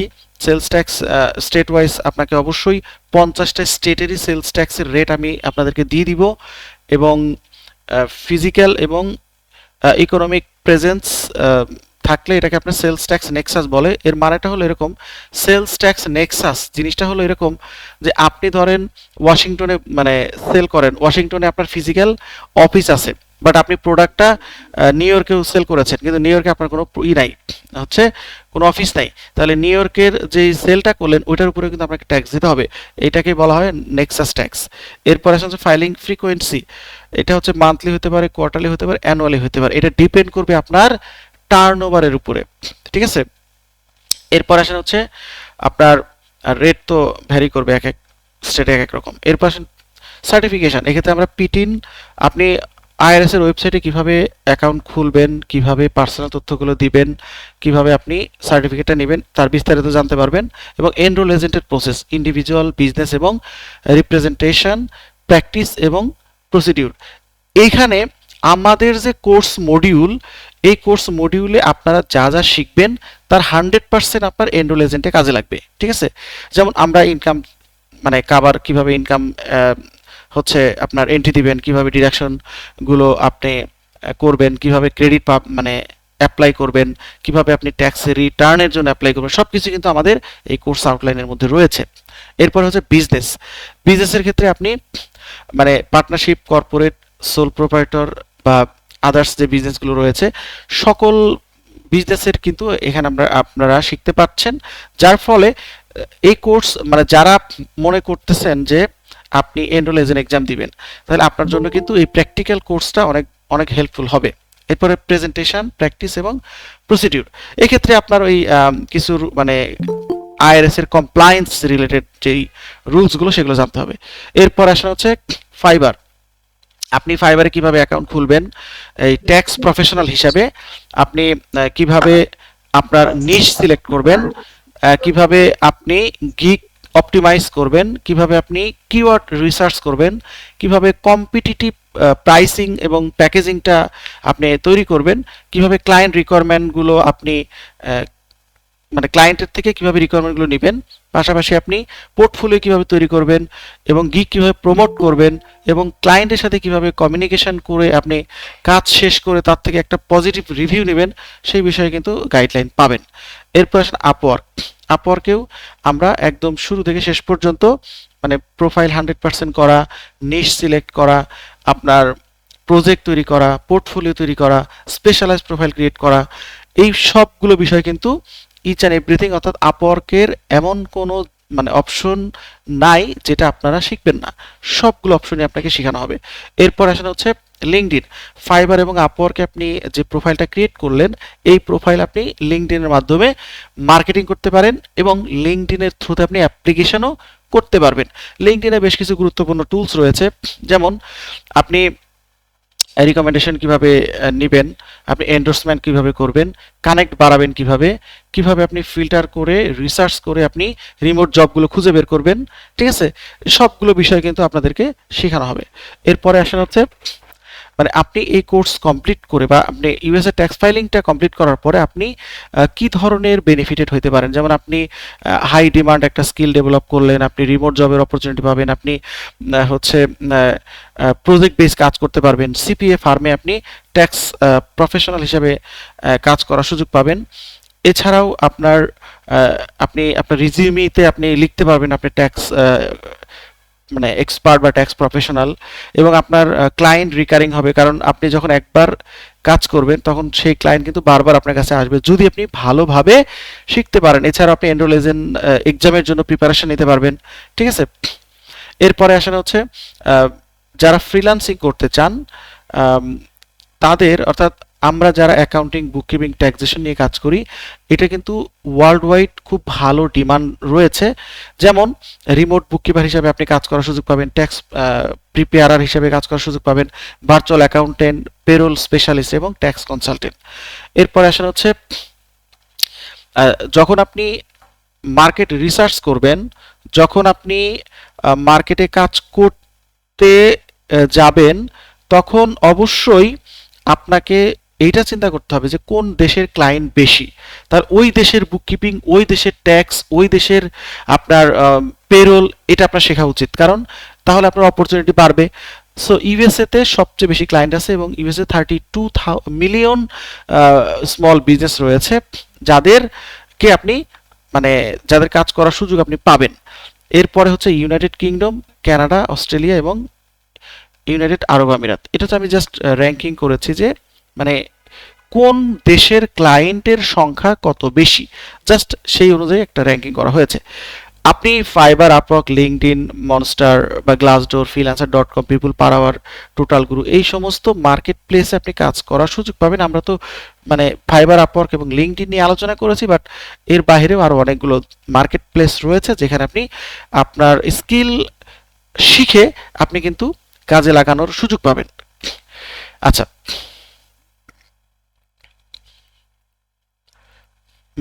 এই হচ্ছে আমাদের মোটামুটি প্রেজেন্টেশন। এখন আমি আপনাদেরকে দেখাবো যে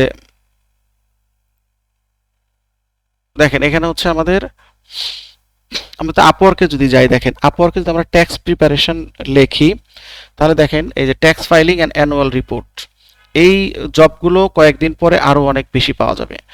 এটা ক্যানাডিয়ান ট্যাক্স, এটা হচ্ছে আপনার যেমন সি কর্পোরেশন, ঠিক আছে। তারপরে ধরেন এটা ট্যাক্স প্রিপারেশন, এটা আলট্রা ট্যাক্স অ্যান্ড ট্যাক্স ডোম, এটা হচ্ছে ট্যাক্স প্রিপারেশন অ্যাসিস্ট্যান্ট 2024 অ্যান্ড 2025, এটা ইউএসএ ট্যাক্স। এবং এটা হচ্ছে আপনার ট্যাক্স প্রিপারেশন 1040, 1120S এবং 1065, ঠিক আছে।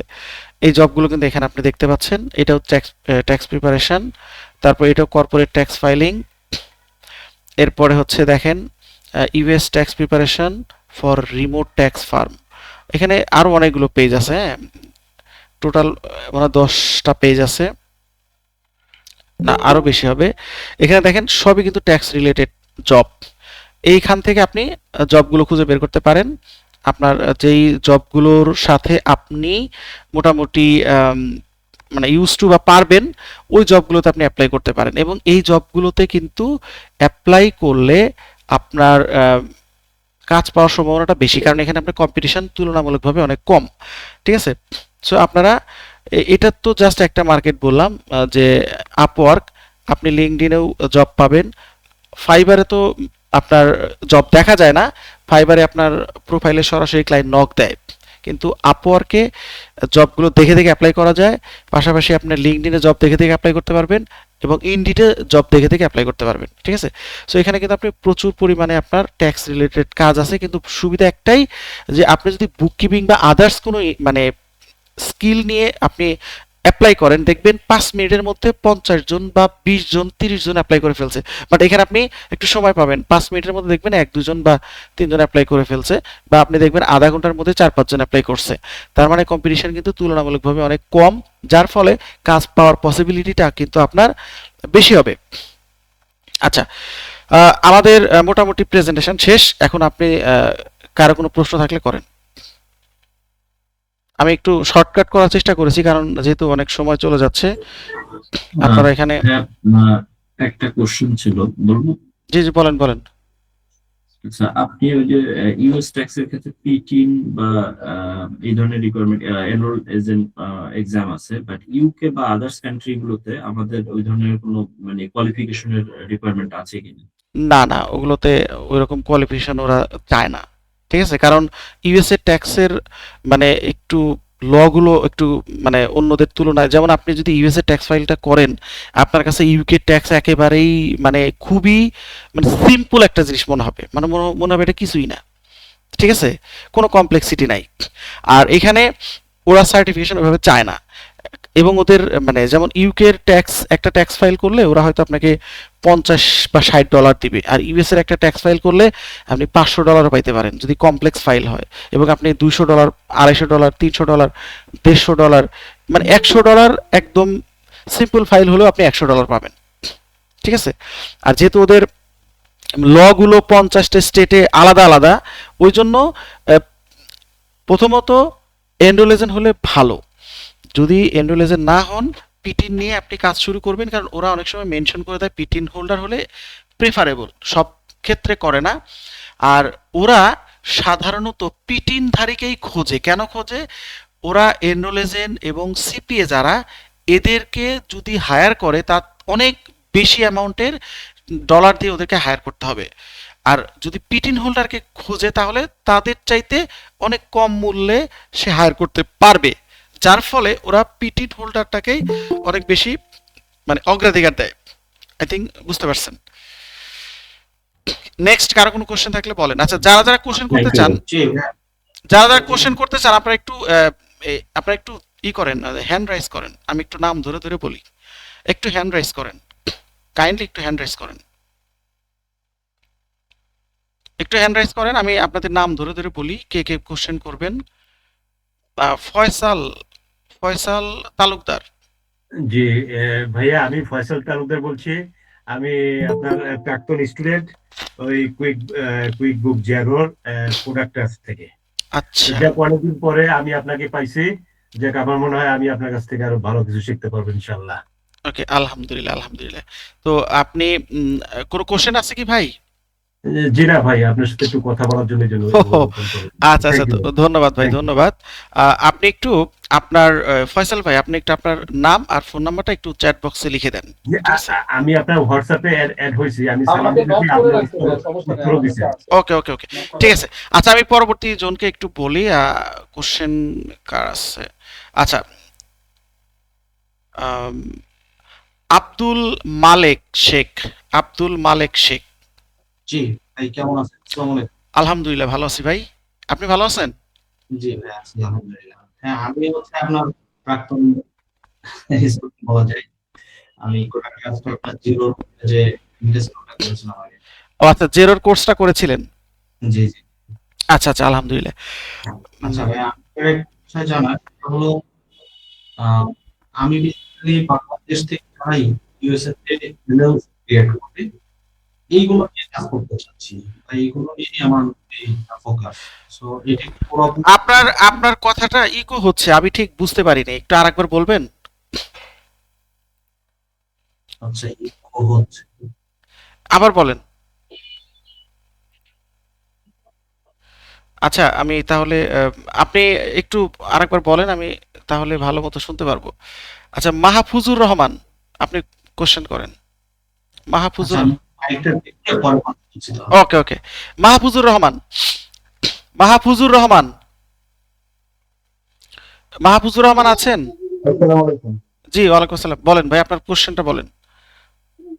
আহ, আমি আপনাদের কোরাসটাস ধানমন্ডির বাসে কোর্স করেছিলাম। আমার কোনো নেই কি? আপনি কি আমার কথা শুনতে পাচ্ছেন? শুনতে পাচ্ছি ভাই, শুনতে পাচ্ছি, বলেন। তো আমি এই এই আপওয়ার্ক বা ফাইবারে তেমন কোনো কাজ করতে পারি নাই। এনিওয়ে, এখন এই যে আমরা যদি কোর্সটাতে এনরোল করি, এখন এখানে তো ট্যাক্সের অনেক ইস্যু থাকে। আমাকে একজন আমেরিকান ওনারা যে আমাকে ট্যাক্সের কাজ দিবে, ফরেনের উপর যে বাংলাদেশের কোনো একটা ফাইল নোটিশে পড়ে বা অডিটে পড়ে, ওনাদেরও তো পড়তে পারে বা পড়ে হয়তো বা। হুম। এখন সেই ক্ষেত্রে এটাকে মানে হ্যান্ডেল করা বা মেনটেন করা, এটা কি বাংলাদেশ থেকে মানে আমাদের দ্বারা তো পসিবল না মেবি। মানে এখন কোনটা পসিবল না একটু আরেকবার বলবেন? যদি ফাইলটা নোটিশে পড়ে বা অডিটে যদি পড়ে, আচ্ছা আচ্ছা সেক্ষেত্রে আচ্ছা, নোটিশে পড়লে পারবেন, কারণ নোটিশে পড়লে তো আর আপনাকে যাইতে হবে না। নোটিশে পড়লে আচ্ছা, জাস্ট ওরা হ্যাঁ, মেইল করবে। নোটিশটা হলো কি, আমি একটু এক্সাম্পল দেই, কারণ আমি নিজে অসংখ্য নোটিশ হ্যান্ডেল করেছি, সেজন্য আমি বলি। ধরেন আপনি বলছেন যে আপনার কোয়ালিফাইড চাইল্ড আছে, ঠিক আছে? এখন আপনি কোয়ালিফাইড চাইল্ড থাকলে আপনি 2000 বা $2200 আপনি ক্লেম করতে পারবেন, আপনি ক্লেম করে ফেলছেন। কিন্তু এটার জন্য যে সাপোর্টিং একটা ফর্ম আছে 8812, এই ফর্মটা আপনি সাথে অ্যাটাচ করেন নাই, তখন ওরা নোটিশ দিবে যে তুমি এটা কেন করো নাই, ওইটার সাথে অ্যাটাচ করতে হবে। এটা করলেন। নোটিশে আরো অনেক কারণেই পড়তে পারে, কিন্তু অডিটে যদি পড়ে, অডিটটা আপনি ফেস করতে পারবেন, বাংলাদেশ থেকেও পারবেন, যদি আপনি এনরোল এজেন্ট অথবা সিপিএ হন, তাহলে পারবেন। ঠিক আছে? আচ্ছা। আমার আরো কিছু কোশ্চেন ছিল, যদি অ্যালাউ করেন তাহলে হ্যাঁ আমি বলেন বলেন, আপনি মানে দ্রুত কোশ্চেন করেন, আমি টু দা পয়েন্ট অ্যান্সার দিয়ে যাচ্ছি, সমস্যা নেই, বলেন। আচ্ছা, এখন এনরোল এজেন্ট এখান থেকে কি বাংলাদেশ থেকে এক্সামটা দেওয়া যায় কিনা বা বাংলাদেশ কখন থেকে হয়? দেওয়া যায় না, বাংলাদেশের বাইরে গিয়ে দিতে হবে, বেশ কিছু সেন্টার আছে, আমি সেন্টারগুলোর নাম পরে আপনাকে বিস্তারিত বলবো। নেক্সট কোশ্চেন বলেন। আচ্ছা, ঠিক আছে, অন্যদের কোশ্চেন নেই। ওকে ওকে, থ্যাংক ইউ। মাহমুদুল হাসান রাসেল, মাহমুদুল হাসান রাসেল, শুনতে পাচ্ছেন? মাহমুদুল হাসান রাসেল। আচ্ছা, আব্দুল্লাহ মামুন, আব্দুল্লাহ মামুন। জি ভাইয়া, আহ, আমি শুনতে পাচ্ছি। সেটা হচ্ছে আমেরিকায় ধরেন ওনারা তো বেশিরভাগই এডুকেটেড থাকে বা ওদের অনেক ধরনের অ্যাপস থাকে, অ্যাপস এর মাধ্যমে দেখা যায় সহজ যে ধরনের ট্যাক্স ফাইলিং গুলো থাকে ওরা করে ফেলতে পারে। তো সাধারণত ট্যাক্স ফাইল তো ওগুলাই করবে যাদের ধরেন বিভিন্ন ধরনের ইনকাম থাকে, বিজনেস ইনকাম থাকে বা কয়েকটা স্টেটে থাকে। আর যেটা একটু জটিল টাইপের হবে তারাই তো হচ্ছে আমাকে ফ্রিল্যান্সার হিসাবে নিবে বা $300-500 দিবে।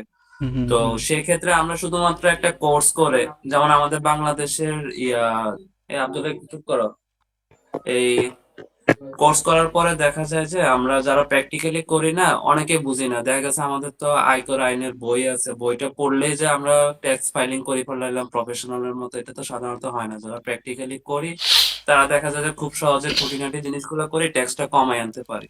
তো এখানে আসলে কোর্সটা করার পরে আমাদেরকে কি কোনো অবজারভেশনে রাখা হবে যে আচ্ছা, ফাইলগুলো আমি আসলে? আমি বলি আপনাদেরকে, মানে অ্যাট লিস্ট 25 থেকে 30টা একদম রিয়াল ফাইল দিয়েই শেখানো হবে, ঠিক আছে? সো আপনি হুম, এমন না যে শুধু থিওরিটিক্যাল আপনাকে বলবো এটা বই পড়েন, হ্যাঁ এখানে ইনস্ট্রাকশন পড়েন, আহ, ওরা তো ইনস্ট্রাকশন বলে। সো ইনস্ট্রাকশন মানে পড়ে আপনি শেষ না, আপনাকে প্র্যাকটিক্যালি ডেটা দিয়ে শেখানো হবে এবং আপনাকে প্র্যাকটিস করানো হবে। এবং আপনি যদি ওদের কাজ পান, ডেফিনেটলি করতে পারবেন যদি 30টা প্রজেক্ট আপনি কমপ্লিট করেন, মানে হুম। ইনস্ট্রাকশন অনুযায়ী আমাদের।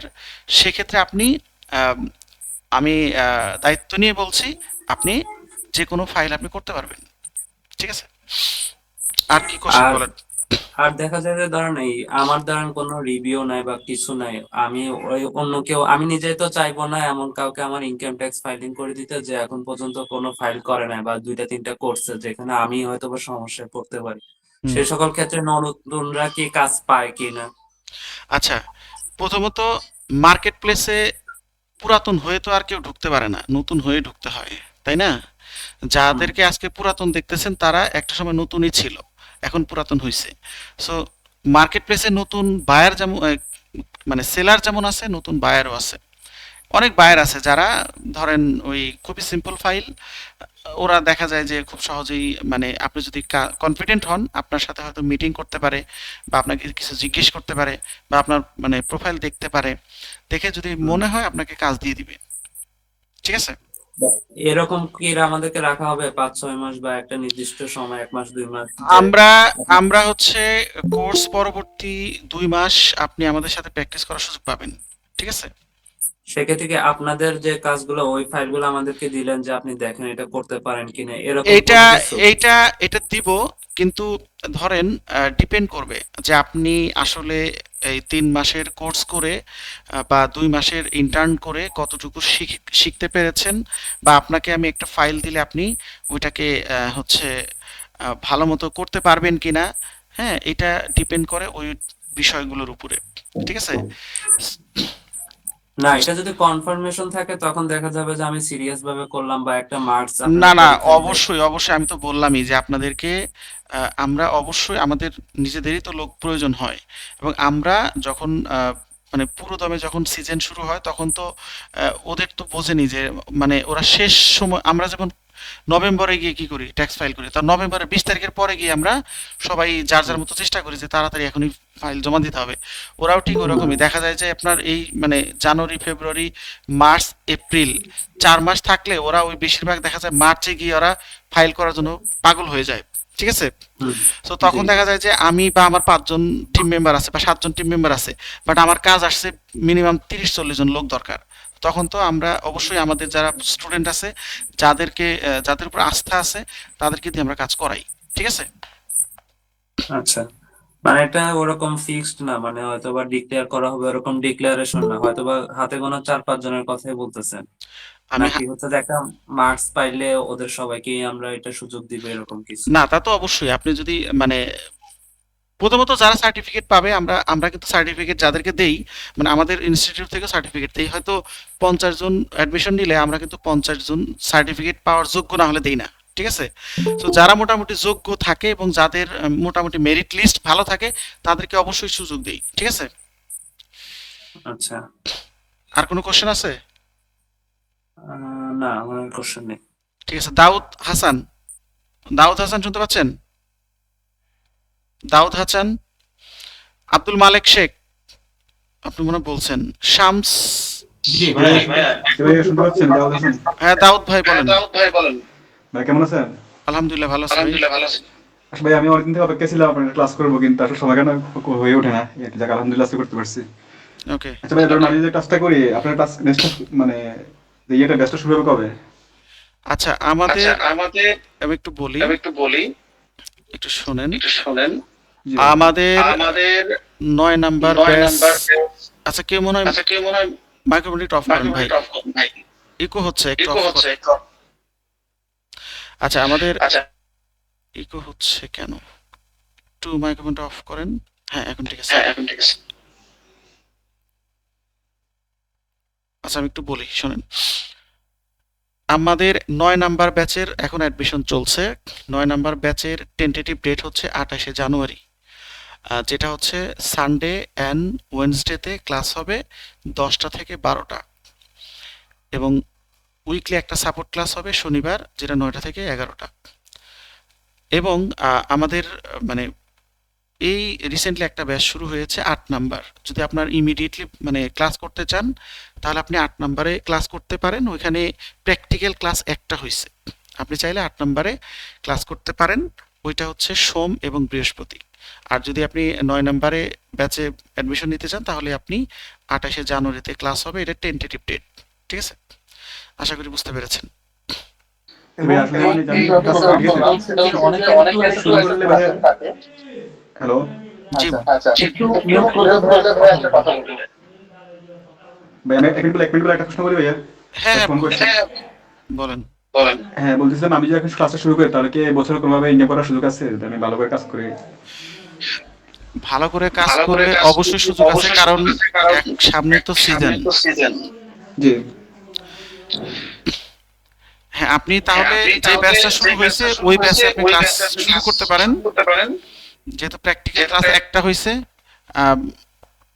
ওইটা আপনি হয়তো ভিডিও দেখে কভার করতে পারবেন পরবর্তী ক্লাসগুলো আপনি প্রথম থেকে করতে পারবেন সেক্ষেত্রে আপনি হয়তো মানে মার্চের মধ্যে শেষ হয়ে যাবে বা হ্যাঁ মার্চের মধ্যে শেষ হয়ে যাবে বা ফেব্রুয়ারির শেষের দিকে শেষ হয়ে যাবে তখন আপনি এই বছরের ট্যাক্সের যে মানে সিজন আপনি হয়তো কিছু ফাইলের কাজ করার সুযোগ পাবেন ঠিক আছে দাউদ ভাই আপনার নাম আর নাম্বারটা একটু চ্যাট বক্সে দিয়ে রাখবেন আর একটা কথা একটু বলি যে অনেকেই হয়তো চিন্তা করতে পারেন যে আমাদের 28 জানুয়ারি ক্লাস শুরু হবে তো আমি 28 জানুয়ারি পর্যন্ত মানে কি করব তাড়াতাড়ি হয় চিন্তা ভাবনা অনেকের ভিতরে আমি এদের কাজ করতে চাই আমরা বেসিক্যালি যে সুযোগটা দিয়ে থাকি আমাদের যেমন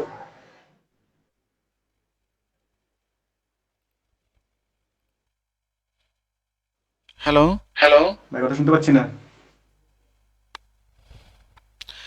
আচ্ছা আমি নেক্সট কোশ্চেনে যাই আচ্ছা, আমার কথা কি শুনতে পাচ্ছেন?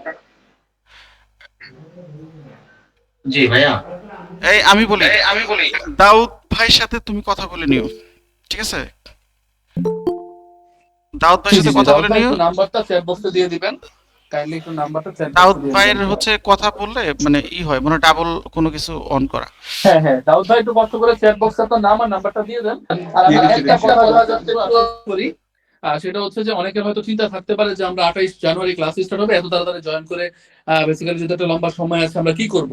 আপনাদেরকে আশ্বস্ত করতে চাই এই সময়টা আপনাদের আসলে বিফলে যাবে না। আমরা আমাদের প্রিভিয়াস একটা বেচের ভিডিওস দিয়ে দিব আপনাদেরকে, পুরো একটা বেচের ভিডিও, যেটা দিয়ে আপনাদের বেসিক যে স্কিল গুলোর ঘাটতি আছে এগুলো আপনারা ডেভেলপ করে নিতে পারবেন, এবং ক্লাস শুরু হওয়ার আগে আপনাদের মোটামুটি একটা কনসেপ্ট ধরার অবস্থা তৈরি হয়ে যাবে। তাহলে আপনার ক্লাসে এটা পরবর্তীতে সহযোগিতা করবে আপনাকে একটু তাড়াতাড়ি তৈরি হওয়ার জন্য।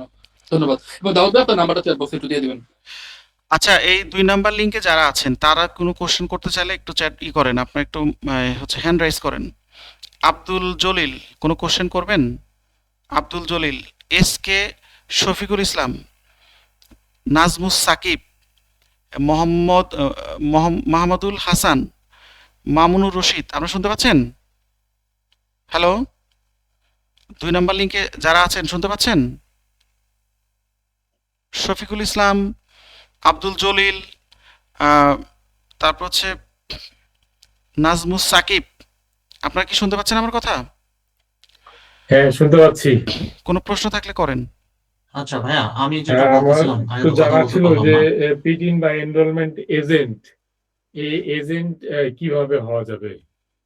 আচ্ছা, এইটা আমরা কোর্সে ইন ডিটেলস শিখাই। এটা তো আসলে 10 মিনিট 20 মিনিটের মধ্যে শেখানো সম্ভব না। প্রথমত আপনাকে আগে ট্যাক্স ফাইলিং শিখতে হবে, জানতে হবে।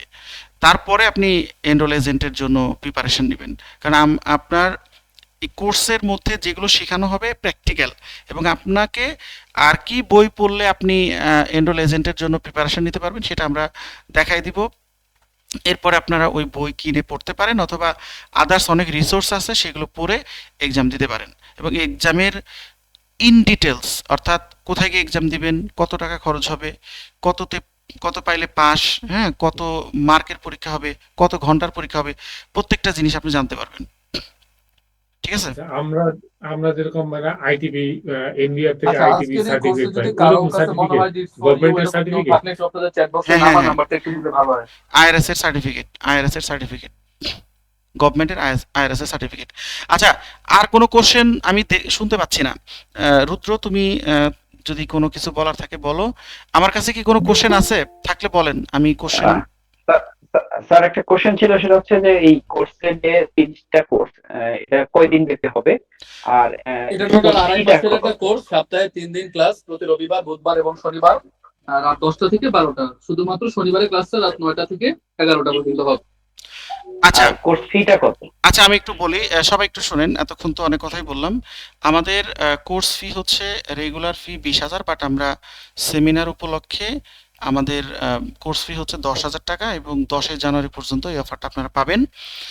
এইটা হচ্ছে শুরু হবে 28 জানুয়ারি টেন্টেটিভ ডেট, এবং আপনারা যদি আর্লি অ্যাডমিশন নেন সেই ক্ষেত্রে আপনাদেরকে প্রিভিয়াস ক্লাসের ভিডিও দিয়ে দেওয়া হবে উইথ সাপোর্টিং ডকুমেন্টস।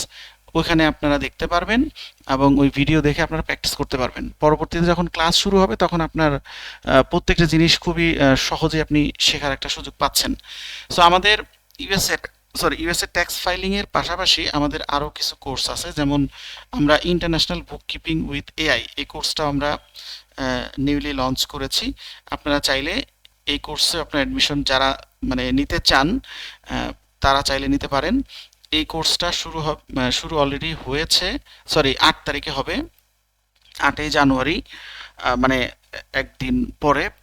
এবং এটা হচ্ছে মানডে আর থার্সডেতে ক্লাস হবে, যেটা 10টা থেকে 12টা টাইম।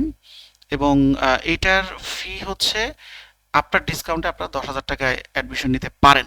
এবং যদি কেউ কম্বাইন, অর্থাৎ ট্যাক্স এবং বুক কিপিং দুইটাই যদি কেউ অ্যাডমিশন নিতে চান, সেক্ষেত্রে আপনার কম্বো অফার 18,000 টাকায় আপনারা চাইলে অ্যাডমিশন নিতে পারেন।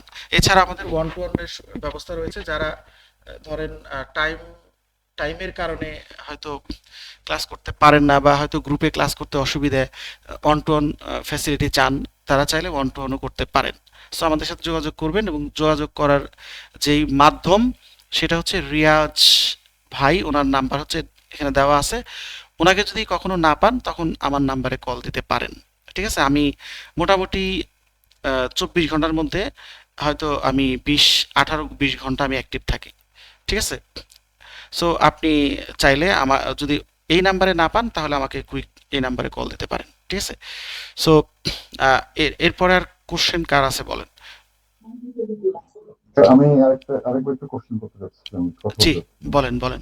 এই যে বিজনেস অ্যাকাউন্ট, এখানে তো অ্যাকাউন্টিং স্ট্যান্ডার্ড বা আইএফআরএস এইসব তো মেনটেন করে তো মানে কাজ করতে হবে। সেক্ষেত্রে কি মানে বিজনেস অ্যাকাউন্টের কাজ আসে নাকি শুধু ইন্ডিভিজুয়াল কাজগুলাই বা পেরোল এই জাতীয় কাজগুলাই বেশি না না হয়? না, বিজনেসের কাজ আছে। শোনেন, আমরা তো সফটওয়্যার মেনটেন করব, যেমন কুইক বুকস জিরো।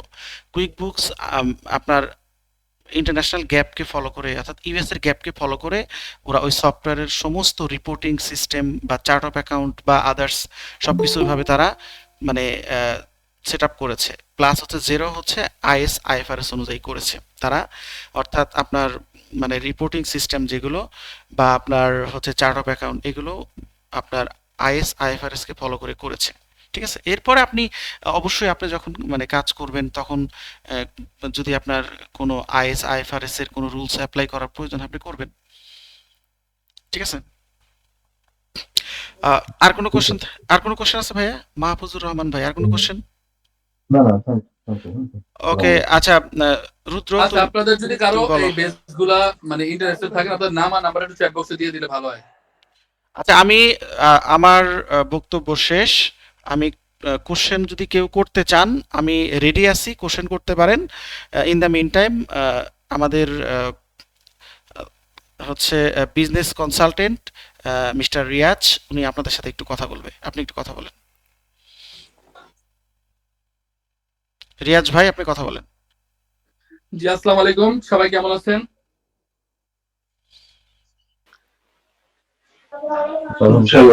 ভালো। যাক, আলহামদুলিল্লাহ। আচ্ছা, অলরেডি স্যার আপনাদের তো যথেষ্ট সময় আমাদের কোর্স সম্পর্কে অবগত করেছেন। আমার আর নতুন করে অবগত করার কিছু নেই। আমি জাস্ট আমাদের কিছু ইস্যু নিয়ে, লাইক ব্যাপারটা এরকম যে আমাদের সাপোর্ট সিস্টেম, হ্যাঁ, এবং কোর্স পরবর্তী যে সাপোর্ট গুলো আসলে একটা স্টুডেন্টের দরকার হয়, এগুলো নিয়ে একটু 2 মিনিট কথা বলার চেষ্টা করব। বেসিক্যালি হয় কি যে, দেখেন, কোর্স চলাকালীন সময়ে একটা প্রতিষ্ঠানে সাপোর্টের অভাব কিন্তু খুব কমই স্টুডেন্ট, বাট আলটিমেটলি কিন্তু সমস্যাটা তৈরি হয় কোর্স শেষ হয়ে যাওয়ার পরে, তাই না? তো আলটিমেটলি আমাদের সার্ভিসটা শুরুই হয় হচ্ছে একটা স্টুডেন্টের কোর্সটা শেষ হয়ে যাওয়ার পরে। দেখেন, একটা স্টুডেন্ট উদ্যোক্তা হিসেবে তৈরি হয়ে নিতে কিন্তু আরো অনেক রকম সাপোর্টের প্রয়োজন হয়।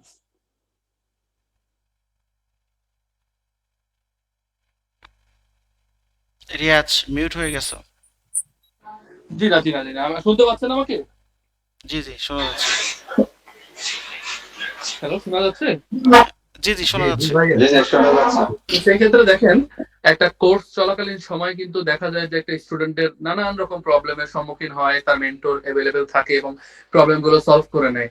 আলটিমেটলি একটা স্টুডেন্ট কিন্তু সব থেকে বেশি প্রবলেম, দেখেন আমি একটু অ্যাডভান্স চিন্তা করে আপনাদেরকে কথাটা বললাম আমার বাস্তব অভিজ্ঞতা থেকে, একটা স্টুডেন্ট সবচেয়ে বেশি প্রবলেমে পড়ে হচ্ছে কোর্স পরবর্তী সময়। তো আপনাদেরকে আমরা ওই জায়গাটায় আশ্বস্ত করতে চাই, এলিট বুককিপিং সলিউশন এবং যারা ভদ্রত আলী নাহিদ, উনি আসলে চেষ্টা করেন একটা স্টুডেন্টকে কিভাবে কোর্স পরবর্তী সময় যার দরকার হয় তাকে একটা সাপোর্টের আওতায় এনে কিভাবে একজন উদ্যোক্তা হিসেবে আসলে তৈরি করা যায়, এই জিনিসটা নিয়ে আমরা বেসিক্যালি কাজ করার চেষ্টা করি। এবং আরেকটা জিনিস যে, ইনস্ট্যান্ট তারা মেন্টরের কাছ থেকে কোর্স সাপোর্ট পাওয়াটা কিন্তু আহ, যদি আমি বাংলাদেশের প্রথম সারির যদি 2-4টা ইনস্টিটিউটের কথা বলি, তারা হয়তো একটা রুলস মেনটেন করে, যেমন একটা ফেসবুক সাপোর্ট গ্রুপ থাকে, ওইখানে আপনারা এসএমএস করবেন গ্রুপে, তারপরে তারা হচ্ছে সেই এসএমএস তাদের ফ্লেক্সিবল সময় মতো দেখবে, দেখে আপনাদের প্রবলেমের অ্যান্সার তারাও একটা এসএমএস করে দিবে, তারপরে আপনারা সলিউশন করবেন। Lengthy process. But Elite Bookkeeping এ যেটা হয়, যারা ফজলুত আলী নাহিদ স্যার, সে নিজেই একজন ফ্রিল্যান্সার, আমি যদি ভুল না করি প্রায় 4টার উপরে কোম্পানিতে তার রিমোটলি জব করার বা কাজ করার, ফিক্স জব করার সুযোগ আছে বা স্যার করেন। তো আলটিমেটলি তার স্যার অলরেডি বলছে যে সে 24 ঘন্টার ভিতরে 18 থেকে 20 ঘন্টা তার অ্যাক্টিভ থাকতে হয়। এটা ট্রু আসলে। যারা তার সাথে আগে পরে কাজ করেছেন বা তার বেঁচে ক্লাস করেছেন, এরকম অসংখ্য স্টুডেন্ট এখানেও আছে যারা তার সম্পর্কে জানে এই ব্যাপারটা। তো আলটিমেটলি আপনারা কোর্স পরবর্তী একটা বায়ার আপনাকে বাংলাদেশ সময় রাতে নক করতেই পারে, যেহেতু আমেরিকান টাইম মেনটেন করতে গেলে আমাদের বাংলাদেশের টাইমের সাথে অ্যাডজাস্ট করাটা খুব ডিফিকাল্ট, এবং ওই টাইমে আপনার স্ট্র্যাটেজিতে আপনার এই মেন্টরকে পাওয়াটাও আরো বেশি চ্যালেঞ্জের ব্যাপার হয়ে দাঁড়ায়।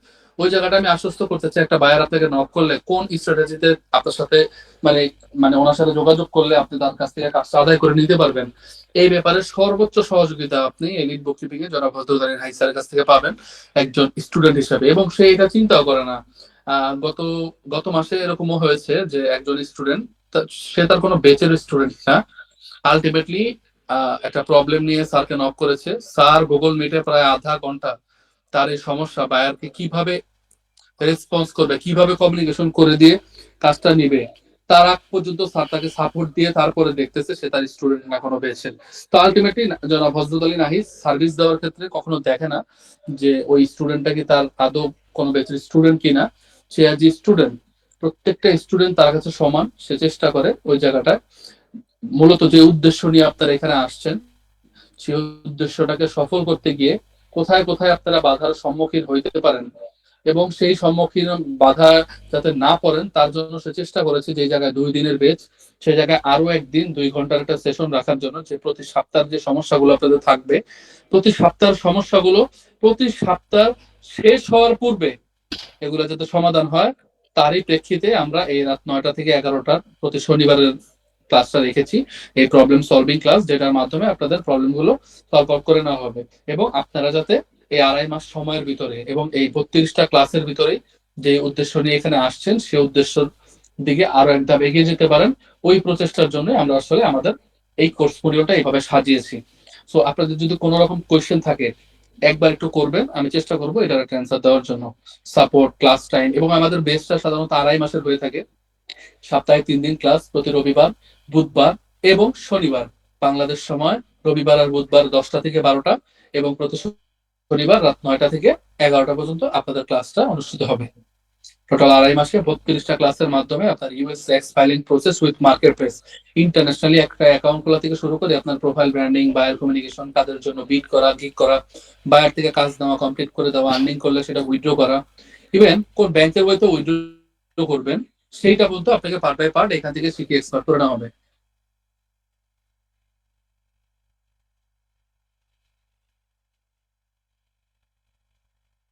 তো আপনাদের কি কোনো কিছু জানার আছে বা কোনো কোশ্চেন আছে একটু করবেন, যেহেতু অনেক সময় অলরেডি চলে গিয়েছে, সেই 9টায় শুরু হয়েছে, আমি অনেক বেশি সময় নিব না। আপনাদের যদি কোনো প্রশ্ন থাকে সেটার অ্যান্সার করে আমি আজকের মতো আমাদের এই সেশনটি ক্লোজ করব।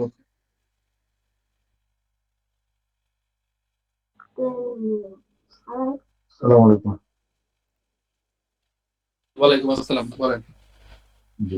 সাপোর্টের ব্যাপারে আমি জানি না, আপনারা তো বললেন বেশ ভালোভাবেই করবেন। আমি কোরাস ক্লাস থেকে ধানমন্ডি ভার্সন ক্লাস করেছি, আমি কোরাস ক্লাস থেকে আমি সাপোর্ট পাই নাই। ওকে, খুবই ধন্যবাদ। ফার্স্ট অফ অল হচ্ছে coder trust really bookkeeping solution. হ্যাঁ, আরেকটা হচ্ছে যে আসলে কাজ পাওয়াটা তো এত ইজি না, মানে এটাও অনেক ডিফিকাল্ট আর কি। এখন আমাদের সাপোর্টটা আপনি যেটা বললেন যে কোর্স শেষে হচ্ছে সাপোর্টটা আসলে প্রয়োজন পড়ে, মানে আমি কাজ পাচ্ছি না, কিভাবে পেতে পারি, কতদিন লেগে থাকে। আমি কোর্স আমার কোর্স কাজটা 1.5 বছরের উপর হয়ে গেছে, আমি সবসময় মোটামুটি অনলাইনে থাকি, ফোনে আর কি। আমি তাদেরকে ফোন করেছিলাম যে আমার দিকগুলো একটু দেখে দেন বা কোথায় প্রবলেম আছে একটু সলভ করে দেন আর কি, বা কেন আমাকে কেউ নক করে না আর কি। আমি আমাকে মানে তাদের সাথে দেখা করার আমার সুযোগ হয়নি। বলছে আমাকে 2 বার বা 3 বার যে কল ব্যাক করবে, তারা কল ব্যাক করে না। আমি আর ঠিক আছে। আচ্ছা, মাহফুজুর রহমান ভাই, স্যার আপনি একটু স্যার আপনার যদি শেষ হয় আমি একটু আমি একটু বলি। মাহফুজুর রহমান ভাই, আপনার ব্যাচ নাম্বার কত ছিল? ব্যাচ নাম্বারটা আমাকে একটু দেখে বলতে হবে, আমি ধানমন্ডি বাড়িতে ছিলাম। আপনার মেন্টর ছিল কে? মেন্টর ছিল কে? আমি আসলে ওই জায়গাটাই যাচ্ছিলাম আর কি ভাইয়া। আপনি কি শুনতে পাচ্ছেন আমার কথা? আপনার মেন্টর ছিল কে?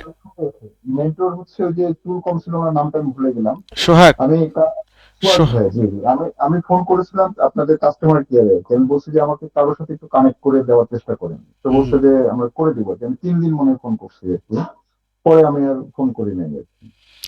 আচ্ছা, বুঝতে পারছি। আপনি একদিন বনানী ব্রাঞ্চে আইসেন, আপনাকে আমি কিছু মানে এক্সক্লুসিভ কিছু গাইডলাইন দিয়ে দিব কিভাবে কাজ পাওয়া যায়। মোটামুটি ফলো করে একটু কিছু ডিসঅ্যাপয়েন্টেড হয়ে গেছে আর কি, যে বুঝতে পারছি। আপনি একদিন আমার সাথে কথা বলে, আমার নাম্বার ওখানে দেওয়া আছে দেখেন স্ক্রিনে, আমার সাথে কথা বলে একদিন বনানী ব্রাঞ্চে আইসেন, আপনাকে আমি ফেস টু ফেস কিছু এক্সক্লুসিভ গাইডলাইন দিয়ে দিব, যেটা ফলো করবেন আশা করি ইনশাল্লাহ রেজাল্ট পাবেন, ভালো রেজাল্ট পাবেন। ঠিক আছে? আচ্ছা, ওকে। ওই জায়গাটা স্যারের প্রেক্ষিত থেকে স্যার জানালো। এবার আমি একটু স্পিরিট বলি, আমি কোনো না কোনো ভাবে কোরাট্রাস কে চিনি, আমি নাম প্রকাশ অনিচ্ছুক। আমি আমার জায়গা থেকে কথাটা বলি, সেটা হচ্ছে দেখেন, কোরাট্রাস আর Elite Bookkeeping solution first of all হচ্ছে এক না। দ্বিতীয় কথা হচ্ছে, আমি বারবার কেন আপনি যখন ধানমন্ডির কথা বলছিলেন ওই জায়গাটা আমি কেন কিনা জাস্ট আমি ইন ব্রিফে আপনার কাছে এক কথায় আর কি চাচ্ছি যে মানে আমি কোনো উপকৃত হব কিনা। আচ্ছা, না এটা আমি তো জব ছাড়ছি কিনা, আমি তো একটা পার্মানেন্ট জব করি। হ্যাঁ, হ্যাঁ, আপনি জব ছাড়তেছেন না, আপনি জব করেন। সো আপনি প্রথমত যখন কাজটা পাওয়া শুরু করবেন, আপনি কাজ যে কোনো টাইমে করতে পারবেন। ঠিক আছে? এমন না যে আপনাকে রাত 4টার সময় করতে হবে কাজটা, এরকম না। আপনি কাজ পাবেন প্রজেক্ট বেস, হয়তো 7 দিন, 15 দিন বা 3 দিন, যে প্রজেক্ট যে কয়দিনের থাকে। তো আপনি হয়তো শুরুর দিকে কাজ যখন আপনার মানে ধরতে হবে, তখন ওদের টাইম জোনটা একটু মেনটেন করতে হবে। আপনি সকাল যেমন আপনি 10টা পর্যন্ত এমনি জাগেন, 12টা পর্যন্ত এমনি জাগেন, জাগেন না? জি, আপনি হ্যাঁ এক্সপ্লেন করার দরকার নাই, আমি মোটামুটি আন্ডারস্টুড বিষয়টা। আমি লাস্ট একটা কোশ্চেন করবো একবার সংক্ষেপে, সেটা হচ্ছে যে পি টিম যেটা তারা চয়েস করে যে অন্তত পক্ষে একজন কনসালটেন্টের পি টিম থাকলে ভালো। তো আমরা এখন এনরোলমেন্টের ক্ষেত্রে পি টিমটা কি যেমন ধরেন ইন্ডিয়া যায় পরীক্ষা দিতে হচ্ছে সেন্টারে, পি টিমটাও কি পরীক্ষার মাধ্যমে হয় নাকি? না, না, না, পিটিন পরীক্ষার মাধ্যমে হয় না। পিটিন আপনি হচ্ছে ওই ওদের ওয়েবসাইটে, আইআরএস এর ওয়েবসাইটে গিয়ে আপনি অ্যাপ্লিকেশন করে নেবেন। আইআরএস এর তাহলে তো ওয়েবসাইটে যে কেউ হতে পারতেছে, এরকম কোনো পরীক্ষার মাধ্যমে হচ্ছে না নাকি? না, না, এটা পরীক্ষার মাধ্যমে হচ্ছে না। এখানে পাসপোর্ট লাগে, পাসপোর্ট নোটারি করতে হয়, নোটারি করে তারপর হচ্ছে পাসপোর্ট ওখানে আপলোড করতে হয়। ওরা পাসপোর্টের সবকিছু ভেরিফাই করে, যে নোটারি ঠিক আছে কিনা, আপনার নাম ঠিক আছে কিনা, আপনার অ্যাড্রেস ঠিক আছে কিনা, আপনার সবকিছু ঠিক থাকলে ওরা যখন অ্যাপ্রুভাল দেয় যে হ্যাঁ আপনি আপনার অ্যাড্রেস ভেরিফাইড, এরপরে আপনি হচ্ছে ওই পেমেন্ট দিয়ে তারপরে আপনি সার্টিফিকেটটা নিতে পারবেন। ওখানে বলা থাকে আর কি। এখন ঘটনা হয়েছে কি, ধরেন আপনি ট্যাক্স জানেন না, আপনি পিটিন দিয়ে কি করবেন বলেন? যে ব্যক্তি ট্যাক্স জানে না তার পিটিন নেওয়ার কোনো দরকার আছে? তবে এটার কোনো এডুকেশন রিকোয়ারমেন্ট নেই যে আপনাকে এই লেভেল পড়ালেখা করে আপনাকে পিটিন নিতে হবে। এডুকেশন রিকোয়ারমেন্ট এনরোল এজেন্টেও নেই। ঠিক আছে? অর্থাৎ এডুকেশন কোনো রিকোয়ারমেন্ট নেই। কেউ যদি মানে এনরোল এজেন্টের মানে পরীক্ষা দিয়ে পাশ করতে পারে তাহলেই সে সার্টিফাইড। আর পিটিন নিলে পিটিন সার্টিফাইড। শুধুমাত্র আচ্ছা সিপিএ যদি করেন তখন আপনার মানে অনেক ধরনের ক্রাইটেরিয়া আছে। আপনাকে যোগ্যতা অর্জন করতে হবে, 150 ক্রেডিট আপনাকে মিলাইতে হবে। এরপরে গিয়ে আপনি ওই সিপিএ তে অ্যাডমিশন নিতে পারবেন। হ্যাঁ, বলেন। জি, আর এখানে এনরোলমেন্টের ক্ষেত্রে মানে ধরেন গত 6 মাস বা 1 বছরের যে ডাটা আপনাদের কাছে তো অবশ্যই থাকার কথা, যেহেতু কাজ করেন এগুলো নিয়ে। তো এরকম আমাদের মানে দেশের ছেলেমেয়েরা কিরকম পাস করতেছে, আসলে কি পরীক্ষা দিয়ে পাস করতেছে নাকি এমনি খুব কম পাশের হার, মানে ওরকম কোনো বিষয়ে জানাতে পারবেন কিনা, মানে এনরোলমেন্ট হচ্ছে কিনা আমাদের, হ্যাঁ, কেন আমরা হবে যারা না? ট্রাই অবশ্যই করতে। হবে, অবশ্যই হচ্ছে। অনেকটা পরীক্ষা আছে না যে অনেক কঠিন, যে হচ্ছে না, যে দেখা গেছে অনেকে ট্রাই করতেছে কিন্তু বারে বারে হয়তো হচ্ছে না, না, না, সময় নষ্ট ওরকম না, করতেছে। ওরকম না। যারা যারা ধরেন আপনি একটা জিনিস চিন্তা করেন, আপনি প্রিপারেশন, আপনি তো আগেই গিয়ে পরীক্ষা দিতেছেন না, আপনাকে প্রিপারেশন নিতেছেন। আপনার মানে প্রিপারেশন কতটুকু ভালো, আপনি কতটুকু কনফিডেন্ট, এখানে তো এমন না যে আপনার মানে ঢালাওভাবে সবাই পরীক্ষা দিতেছে।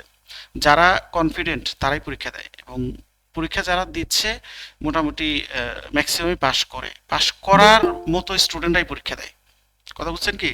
আচ্ছা, আর একটা বিষয় হচ্ছে এনরোলমেন্টের জন্য যে মানে ধরেন কিছু বুকস কি এরকম নির্দিষ্ট করা আছে যে আইআরএস এর যে এরকম মানে বুকস গুলা থেকেই কোশ্চেন গুলা করতেছে, এরকম কোনো গাইডলাইন আছে নাকি? বই আছে, বই আপনারা আছে, কি অনেক বই আছে, অনেক বই আছে, বইয়ের রেফারেন্স দিয়ে দিব। ঠিক আছে? আর এখানে কি এই যে মানে আপডেট যেই যে মানে ইনস্ট্রাকশন গুলা যেগুলা ল গুলা আসতেছে একবারে সর্বশেষ ল, যে পরীক্ষা যখন হয় ওই টাইমে ল গুলা ফলো করে পরীক্ষা দিতে হয়, এরকম তো নাকি? হ্যাঁ, হ্যাঁ, অবশ্যই ওরকমই তো। মানে আপডেট যেটা ওইটাই ফলো করে আপডেট দিতে যেটা হয়, ওটা তার ফলো মানে করতে এখানে হবে। তো আসলে হ্যাঁ, হ্যাঁ, তার মানে এখানে তো অনেক রানিং ইনস্ট্রাকশন যেগুলো একবারে আপডেট হচ্ছে, যেমন আমাদের এনবিআর থেকে যেরকম হচ্ছে, এরকম ওদের ওখানে আপডেট যেগুলো হচ্ছে, এই আপডেট গুলা ফলো করেই আর কি পরীক্ষাটা দিতে হয়। জি, জি, জি। এই মানে আমি আপনার ডিসকাশনে যেটা বুঝলাম আর কি। তো আর আপনাদের এই কোর্সটা 2 মাস 2.5 মাস যেটা লাগে সময়, এটা শেষ করার পরে মনে করেন আপনি একটা স্টুডেন্ট মানে ফাইল ডিল করার মতো তার যদি ক্যাপাসিটি হয়, তাহলে সে কি এই পরীক্ষায়ও কি পাস করার কি একটা পসিবিলিটি জন্মায় কিনা? জাস্ট আমি সিম্পলি কোশ্চেনটা করলাম। অবশ্যই ভাই, অবশ্যই, অবশ্যই। আপনি যদি মানে দেখেন এই মানে ইএ এক্সামটা কেন দেওয়া হয়? ইএ এক্সামটা দেওয়াই হয় হচ্ছে আপনি ট্যাক্স ফাইল যেন করতে পারেন। সো ট্যাক্স ফাইল রিলেটেড কোশ্চেনই হবে ওইখানে। ঠিক আছে? সো আপনি যদি মানে মানে ইন্ডিপেন্ডেন্টলি ট্যাক্স ফাইল করার জন্য মানে এলিজিবল হন বা আপনি যদি কনফিডেন্ট হন, এরপর আপনি থিওরিটিক্যাল পড়াগুলো জাস্ট পড়বেন না। থিওরি জাস্ট এমসিকিউ আকারে কোশ্চেন হয়। ঠিক আছে? কোশ্চেন হয় জি, জি। এমসিকিউ আকারে। জি, আর আপনারা যে এই মানে কোর্সটা ডিজাইন করলেন, আমি এখানে আপনি দেখাইলেন, এই ডিজাইন করা এই কোর্সের কি ধরেন প্রত্যেকটা মানে ইয়ের জন্য মানে যে রুলস গুলো আছে, যে এই মানে ইনস্ট্রাকশন গুলো আছে, এগুলোর জন্য কি আলাদা শীট, অনেকগুলো শীট থাকে, মানে শিট সব প্রোভাইড করব। ডিটেলস থাকে কিনা? হ্যাঁ, শিট প্রোভাইড করব। আলাদা শিট আইআরএস থেকে ডাউনলোড করে দিব। প্লাস হচ্ছে কিছু হ্যান্ড নোটস আছে যেগুলো মানে ধরেন একটা 1040-র 126 পেজের হচ্ছে ইনস্ট্রাকশন। এখন আপনি 126 পেজ থেকে শুরু করবেন, কেমনে পড়বেন, এটা তো আপনার জন্য অনেক সময়ের ব্যাপার। এটাকে ধরেন অনেক মানে সময় একদম মেইন পয়েন্টগুলো আপনাদেরকে হ্যান্ড নোটস আকারে দিয়ে এই দেওয়া যে হবে। আরো ক্লিয়ার হচ্ছে আপনার কথা। আরেকটা বিষয় হচ্ছে যে ধরেন আমরা যে এই যেমন ই ফাইলিং করব, আর যেটা হলো পেপার সাবমিশন, তো ই ফাইলিংটা কি ওখানে ধরেন আমাদের এখানে যেমন আমাদের বাংলাদেশে যেমন ই ফাইলিং এর ক্ষেত্রে সবকিছু সেট আপ করা আছে, রুলস রেগুলেশন গুলা, হ্যাঁ, আপনি ডাটা দিলে নিয়ে নিচ্ছে, তো ওখানে ই ফাইলিং এর ক্ষেত্রে যে ট্রাবল সেম ভাই, মানে সেম সেম আপনার সেম। জাস্ট আপনি ডেটা ইনপুট ওখানে করবেন, ধরেন কোনটা কোন ফর্মে যাওয়া দরকার, এটা ওই সফটওয়্যার অটোমেটিক্যালি নিয়ে নিবে। আচ্ছা, আচ্ছা, আরেকটা বিষয় হচ্ছে যে ধরেন আমি জেরো সম্পর্কে কোনো ধারণা নাই। আমার জেরো তো গ্যাপ ফলো করে, বা যেটা আপনিও বললেন আমরা জানি অ্যাকাউন্টিং বলে ইয়ে হিসেবে।